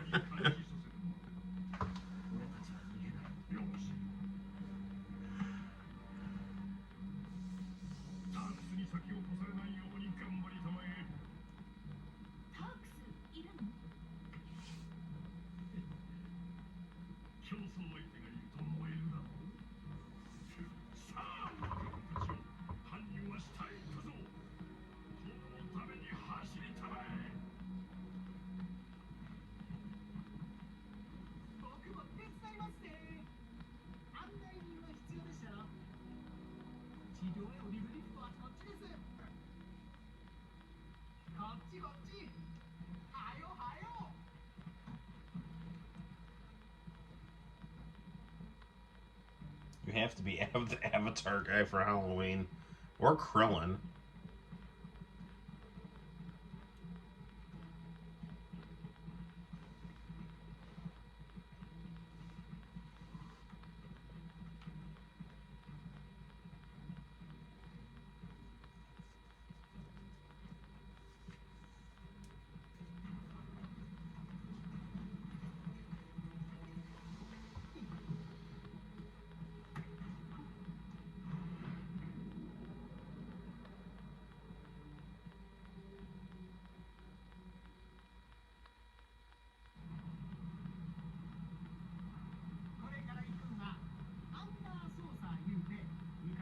My dad ordered me 16 pairs of gloves yesterday. Okay. Well, wear them in good health.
Okay.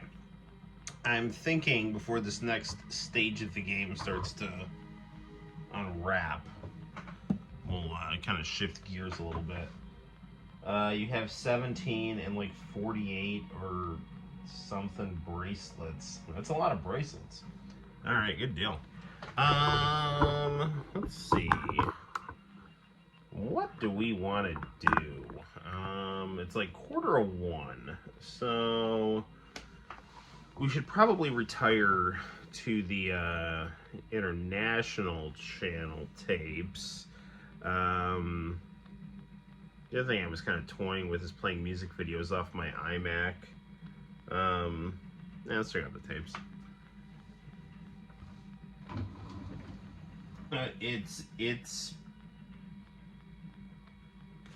It's Zipporo. So, yo, it's Zipporo. How are you doing? Sounds like a Japanese beer. How was Bloodsport 2? Bloodsport 2 is awesome. Bloodsport 2 is not as good as Bloodsport 1. And it's not as good as Yasuaki Kurata's Blood Fight, the unofficial Japanese sequel to Bloodsport 2. But Bloodsport 2 is really good. One of my favorite things about Bloodsport 2 is it has Ray Jackson as the Vic character, so I thought that was pretty cool. Yeah, Blood. Oh, someone just messaged me. FC Compact came with wireless game pads before. They must be looking at my review for the FC Compact. So, anywho,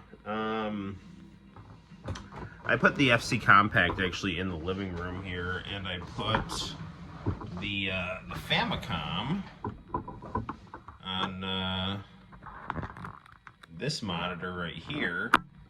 And I got this at the flea market today. When you open it up, it's got Famicom games like Renegade and Super Mario. Bloodsport Redux. Well, that's a really cool trailer. You know, so I recommend that trailer, but it's sad not right now. Right now, we're going to check out some international channel tapes. Transition is weak. I don't know, whatever. So anyway, a bunch of tapes.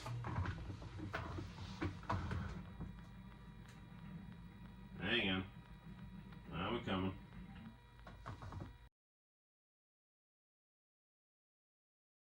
I kind of liked how the story was told in a flashback. Bloodsport 3 was really weird, and Bloodsport 4 was bad, borderline bad. I mean, I reviewed all of those movies on my channel. Bloodsport, they just kept getting cheaper and cheaper, you know. Like, Bloodsport 3 was made on a budget in Sri Lanka, and, like, Bloodsport 4 was, like, I mean, made on a budget in Romania or something. So, I thought it was real at first. Well, it looks real. I mean, it would be awesome if it was. Actually, it was really cool. I made a reaction video to that trailer, and the guy who made the trailer commented on the video. So, that was really cool. So, here we go. Let's see what we got on tape here. So.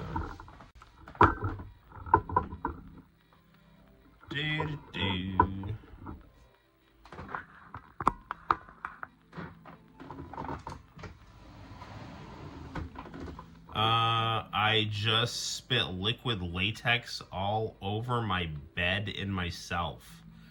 I don't know how you do that, but there's a will, there's a way. Alright.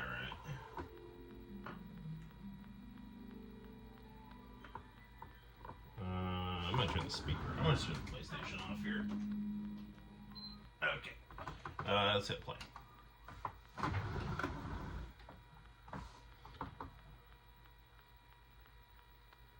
Now take advantage of an honest, no-risk opportunity. Sweet VHS tapes. Great QuickBooks Pro trial version now. There's no bill, no hassle, no risk.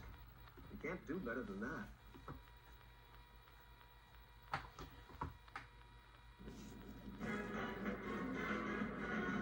Okay, so we got Adult Swim on here.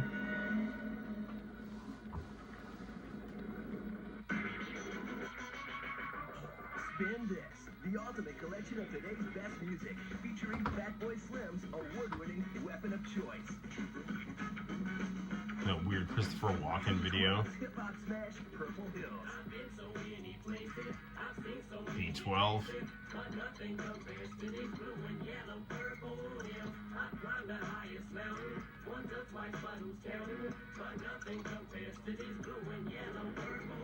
Moby slamming hit Southside.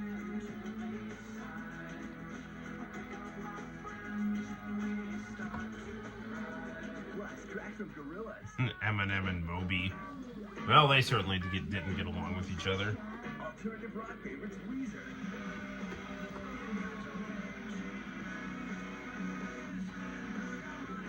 With Phenomenon, Coldplay, and many more. Spin This, 19 tracks for just $18.98 for one CD plus $4.95 shipping and handling. And when you order Spin This with your credit card or by check debit, you'll also receive this limited edition numbered lithograph poster. Spin This also features New Order. It's not easy. Radiohead song. Dude, like, okay, there's like been a couple good songs on this CD. This CD is why Napster happened.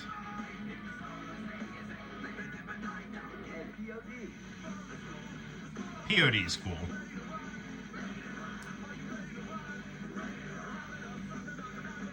Electronica sensations, Chemical Brothers, and much more.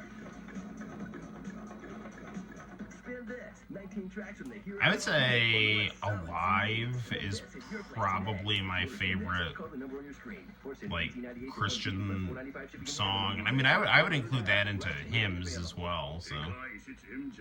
It's 9:30 New Year's Eve. You guys going out tonight? I feel like going out. Who's my favorite DBZ character? Gohan. Go somewhere, eat something, destroy something. Cartoon Network presents a night of New Gohan's my guy. I like the like high school, like nerdy adult Gohan. I mean, I like Super Saiyan 2 Gohan too. Gohan's my favorite character. He's the character I was identified most with. Violent sexual situations, coarse language, and suggestive dialogue. Cowboy Bebop. So the Broly minifigure. Okay, 3, 2. There was someone in the web archive uploading international channel stuff. Interesting. What are my thoughts on Jiren Tournament of Power? I thought it was cool, but I was disappointed that Gohan was set up as like the leader, and like he didn't like get a new transformation or anything. I mean, it all worked out because of the movie, you know. But I was pretty mad that it just kind of defaulted to Goku getting a new power up at the end. It was kind of like, you know, especially since like that's the last, you know, thing that we've gotten out of the Dragon Ball Super anime, you know. And like the TV series of the Fukatsu no F stuff made Gohan like so stupidly weak, you know, and then they gave him back his mystic form, which is really cool. I think the manga handled things a lot better because Gohan's mystic form was like as strong as a fused super. It was as strong as Kefla. So yeah, good stuff. But I like Dragon Ball Super. I like Dragon Ball Super better than GT. Oh, look, it's Ein. I'll probably get in trouble for showing like too much Cowboy Bebop. I have, I'm gonna rewind this here.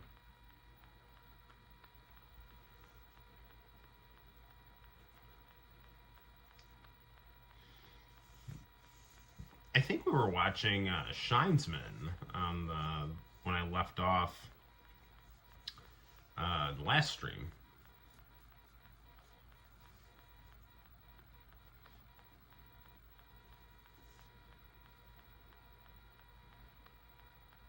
Ooh, it's the real folk blues.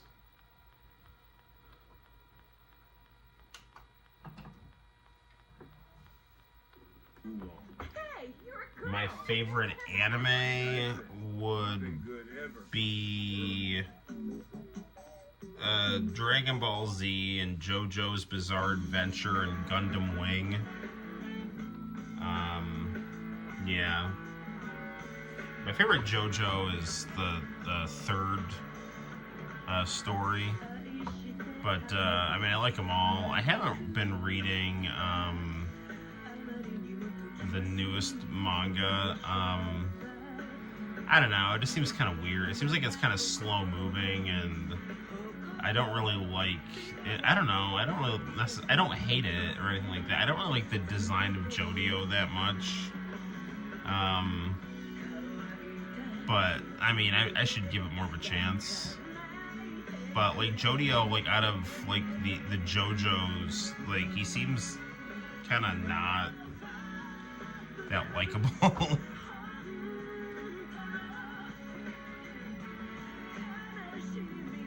I love Bubblegum Crisis too.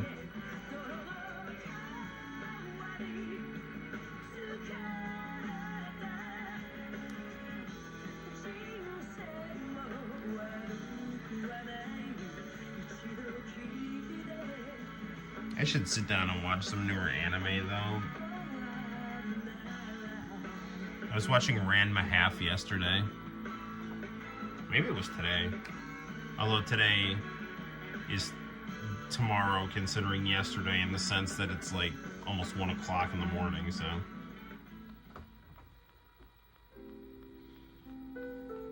No regrets about the woman who ran away, but a small thorn still pricks the heart. Oh, jacked. One flow along with time. Bitches be crazy. Living all alone from that day to this. But to the sounds of waves that Did they call him echo, Jacked? I meant to say migrating Jet. birds find Jacked their is from homes Final in Fantasy love. X. Next episode, Ganymede Elegy. Jet Black will sing it up with soul. 5, 6, this way. Turn 2. Let's rewind a little bit here.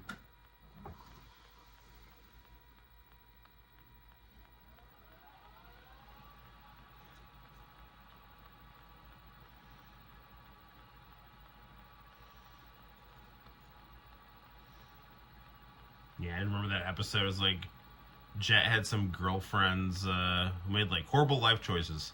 Watching Precure. I want to say that I actually used to watch that Raw when I was watching Tired of spending too much time chopping vegetables? Fed up with those complicated food processors? Wish you could I want to say I was watching that Raw when I used to watch TV Asahi. Like, I used to get, like, these shady website feeds that would play TV Asahi, and I'd watch, like, New Japan, and I'm pretty sure that anime came on after New Japan. Tap again and chop carrots and celery in an instant. They'd show, like, highlights from different shows. For one tap home fries the kids will love. Hey, garlic can be a pain to prepare, but not with the quick chop. You can even leave the peel on. Just give it a Listen, tap. guys, communism has been achieved, and its name is Quick Chop. Peeled, chopped, and ready to use. Amazing. Here's the magic. The second you tap down, 6 carbon steel blades slice your food perfectly. Then, as they retract, they cleverly rotate. So the next time you tap down, the blades chop in a completely different area. Just tap the Quick Chop for sliced onions on a burger. Tap again and you've got diced onions, great for soups and stews. Tap again and enjoy finely minced onions with no tears, an ideal topping for chili. Quick Chop is faster than a knife and easier than a processor. And when you're done, just run it under the faucet. It's great for pecans, almonds, and walnuts, and even strong enough to crush ice. Call now and receive All right. Quick Chop for only $19.99. Man, I miss the international channel. I know I say it all the time, but these kinds of commercials, like, just no pretension, like, just charm and convenience. Yours free. And here's a super value. If you call right now, we'll double your order. You get a second Quick Chop and a second folding chopping board, absolutely free. Together, they're a $60 value. All yours for only $19.99. Call now. Call and order the amazing Quick Chop for $19.99, and as a special TV offer, we'll double your order while supplies last. So get shopping. You know, it just sucks that, you know, there's just not a channel anymore where you can just watch stuff from all over the world.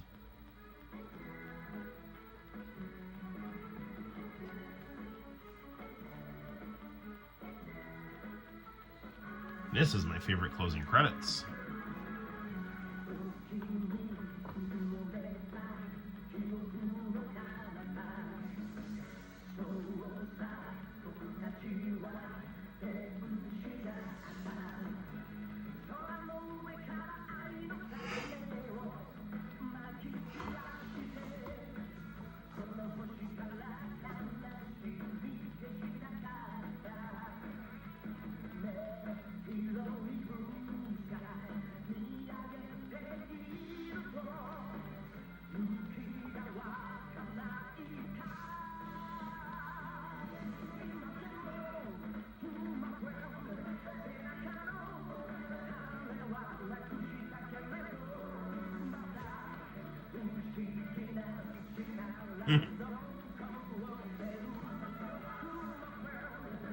I always liked how Vegeta was always like, "That's our Gohan."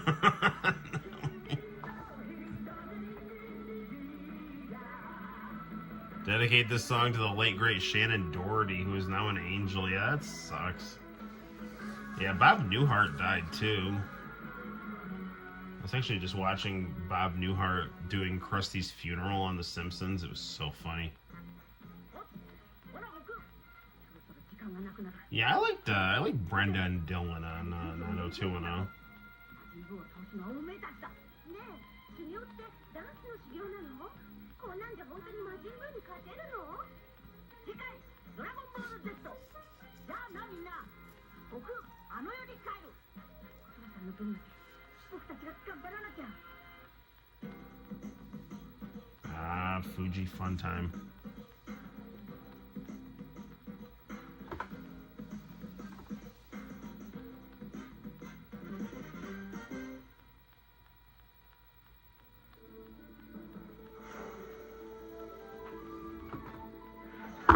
Whoa. Didn't mean to do that. 次の放送は明日朝のニュースエクスプレス FCI です。どうぞお見逃しなく。 To sign up for our monthly newsletter, connect to internationalchannel.com and click on Club IC. It includes program schedules, updates, and special offers. Can your radio do this? All right, Bose, I'm gonna have to fast forward here. I know that your radio can do that, so.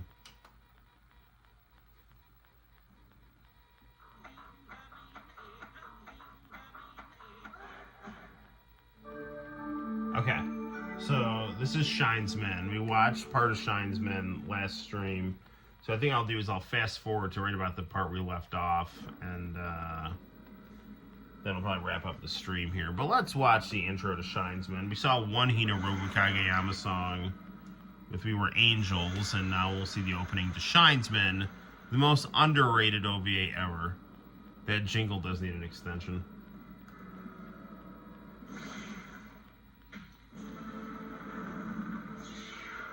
張り込みをしてた甲斐があったぜ。最近のビル嵐はあなたの仕業ね。シャインズマンレー、シャインズマンモスグリーン、シャインズマングレー、シャインズマンセピア、シャインズマンサーモンピー。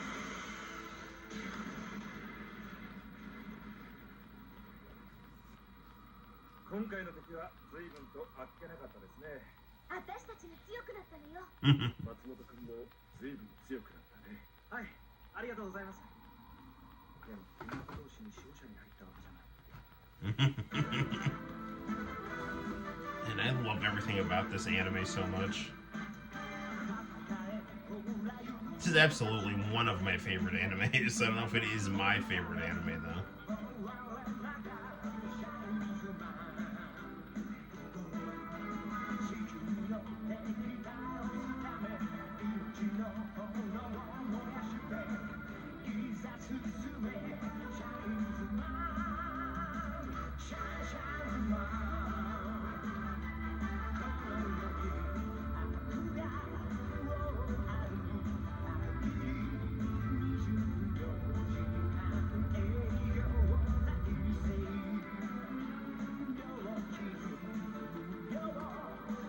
Pretty sure this was 2002. So it's like Ronin Warriors. It's a shoujo manga that was adapted into an anime, but it's about like superhero. It's about like businessmen superheroes.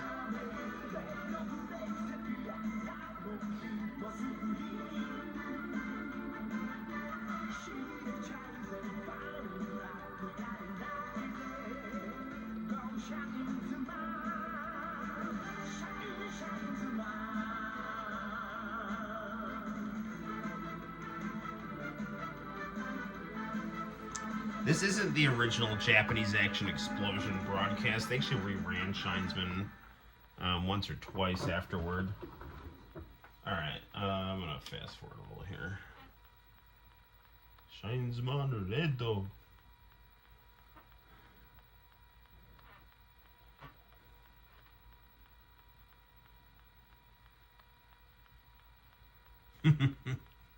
That's such a funny, good anime. I need to, like, read the manga, or at least read a synopsis of the manga. And I think where we left off, they went to the amusement park.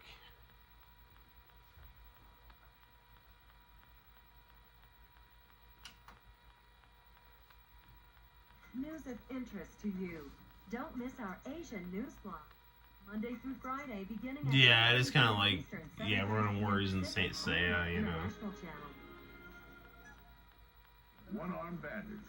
Is there a smart way to play? Saint Seiya had, you know, a little bit more of a, it was, even though it was like a shonen manga, it had a little more of a shoujo style to it. 今日は G パークでのイベントの話でしたね。日程表は読んでいただけですか？はい。内容にはとても満足しています。でも申し訳ないのですが、一つ追加してもらいたいことが生じまして。追加ですか？社内から G パークを訪れる子どもたちのためにグレートマンショーをやってほしいという声が上がりましてね。グレートマンショーですか？サイエンスにも榊原さんみたいな人がいたんですね。時間がないのは分かっているんですが、なんとかお願いできないでしょうか。承知しました。早速手配します。ありがとうございます。やっぱりライト商事さんに頼んでよかった。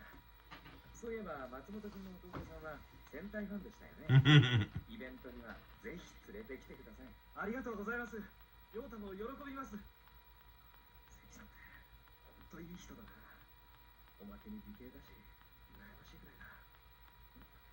ああ、佐々木君、グレートマンショーはできそうだよ。勝手にすればいいだろう。佐々木君、悪い悪い。すいません。今日は不幸に見舞われました。He had an unfortunate incident today. 本当に不愛想なんだよ。でもお得意様だし嫌な顔はできないから。グレ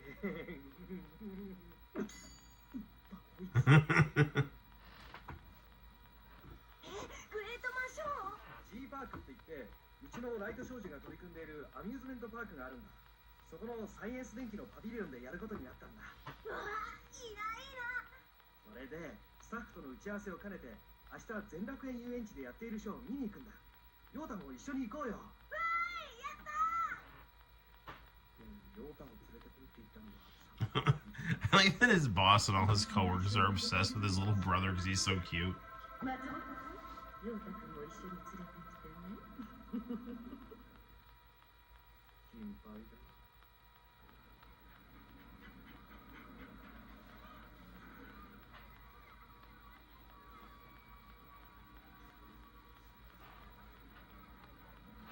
It's a quality family vacation. And the gold saucer, the G Park on Shinesman. It's a very fair-oriented live stream tonight. All right, in 1070, sweet dreams, man.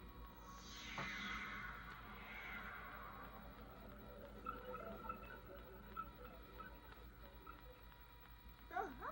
私の地球人姿。Mm-hmm.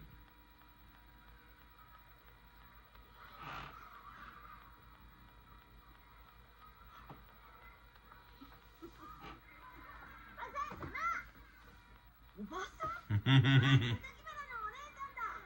陽太君って本当にいい子ね。陽太は兄ちゃんが守ってやるからな。人事相手にエールとしてるじゃないの、松本。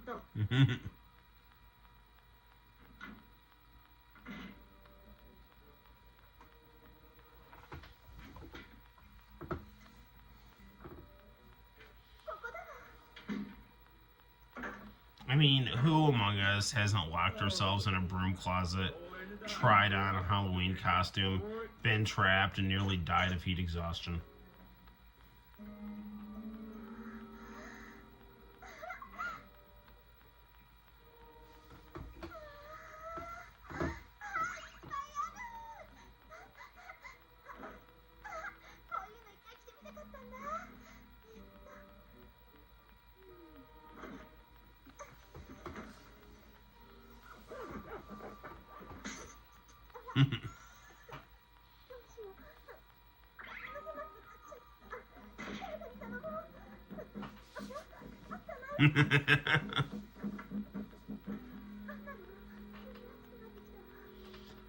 I love that mid-90s kind of diagonal cross-hatching on the middle face. I always found that interesting looking. 陽太、悪いけど兄ちゃん、これから打ち合わせに行かなくちゃならないんだ。うん、分かってるよ。お仕事に行くんでしょ？立派なことじゃない。いい子ね。んなグレートマンションなんかを我が社でやらなきゃいけないんだ。椎名姫のアイデアだから気に入らないのでしょ。でも良い宣伝になりますし、それで我が社の製品が売れれば。I grew up at a wonderful time, Noel getting to experience. Sorry, we grew up in a wonderful time getting to experience the international channel. That is true.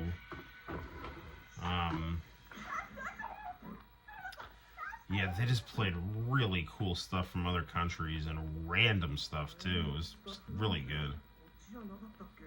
No pretension, just cool, cheesy infomercial commercials and cool stuff from other countries.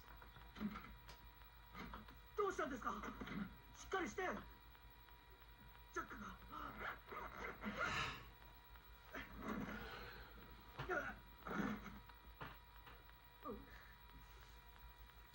And I never things from Asia seemed so distant. International channels, Al Gateway, yeah, it really was. And it played, played stuff in Japanese. It played the original Japanese music. It was really good, especially because Cartoon Network had this really stupid habit of cutting the music all the time.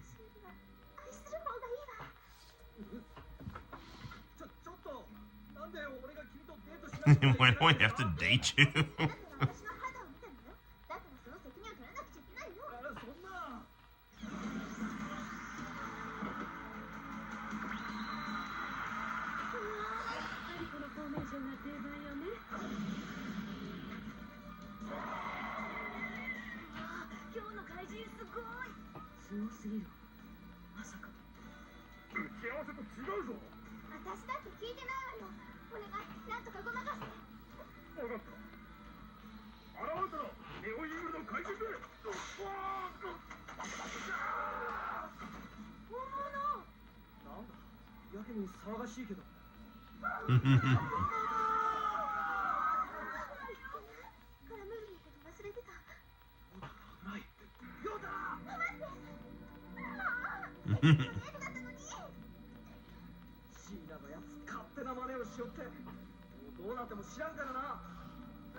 I mean, this anime also had just a really good soundtrack in addition to having like really pretty art and colors.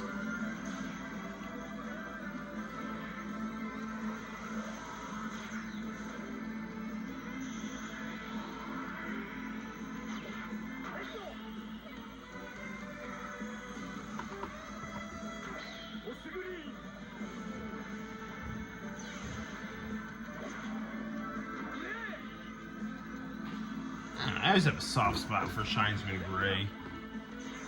He really cares about his Montero.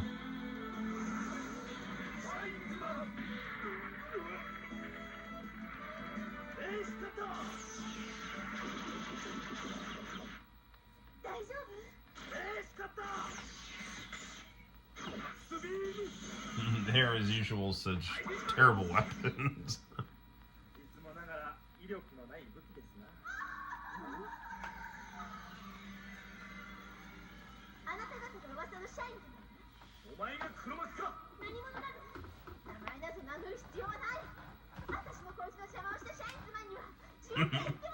What did we do to your date?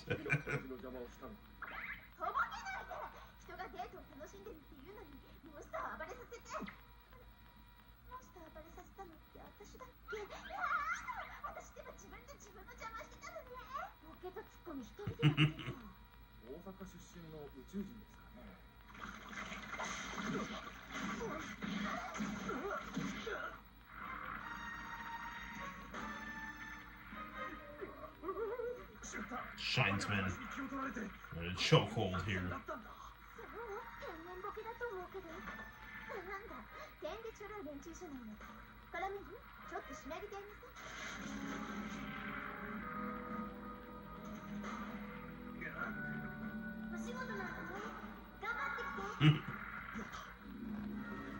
dig deep for Yota, man. I can't die until I see my Montero again.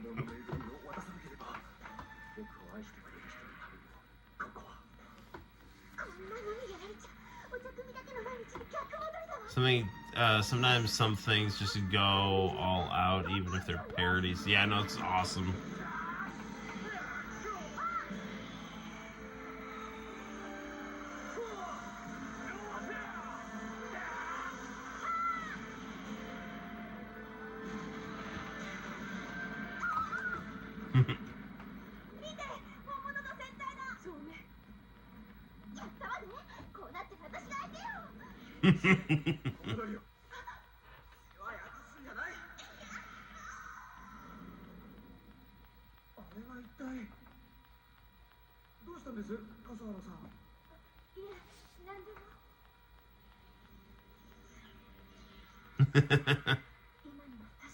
What a klutz. でもどうして？すごいや、戦隊って本当にいたんだ。でもなんて言うんだろう。レッドが良かったな。でも他は随分地味な色だったよね。そうなのよね。色の好みが渋しいのよ。Their taste is so outdated, they're so old.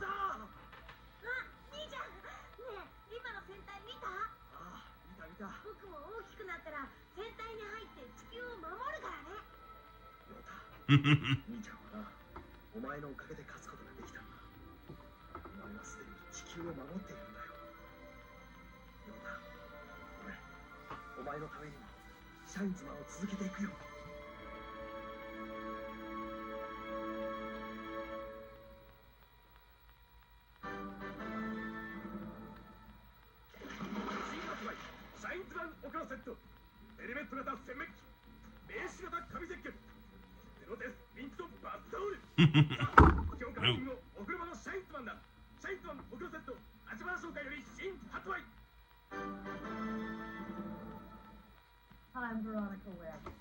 Okay, well, that I think is going to do it for tonight's live stream. It's after 1:19. We've been streaming for 2.5 hours. So, have I ever seen the English dub of it? I have a while ago, and there were actually some people who really liked the English dub better. I thought the Japanese version was better, but I'm kind of partial toward that. But I remember hearing people liking the English dub of Shinesman. So, all right, people, I'm going to catch some Z's. I will see you all sooner than later. Thank you for watching the stream. And right on, right on. Well, until next time, guys, my name is Noel. You take care.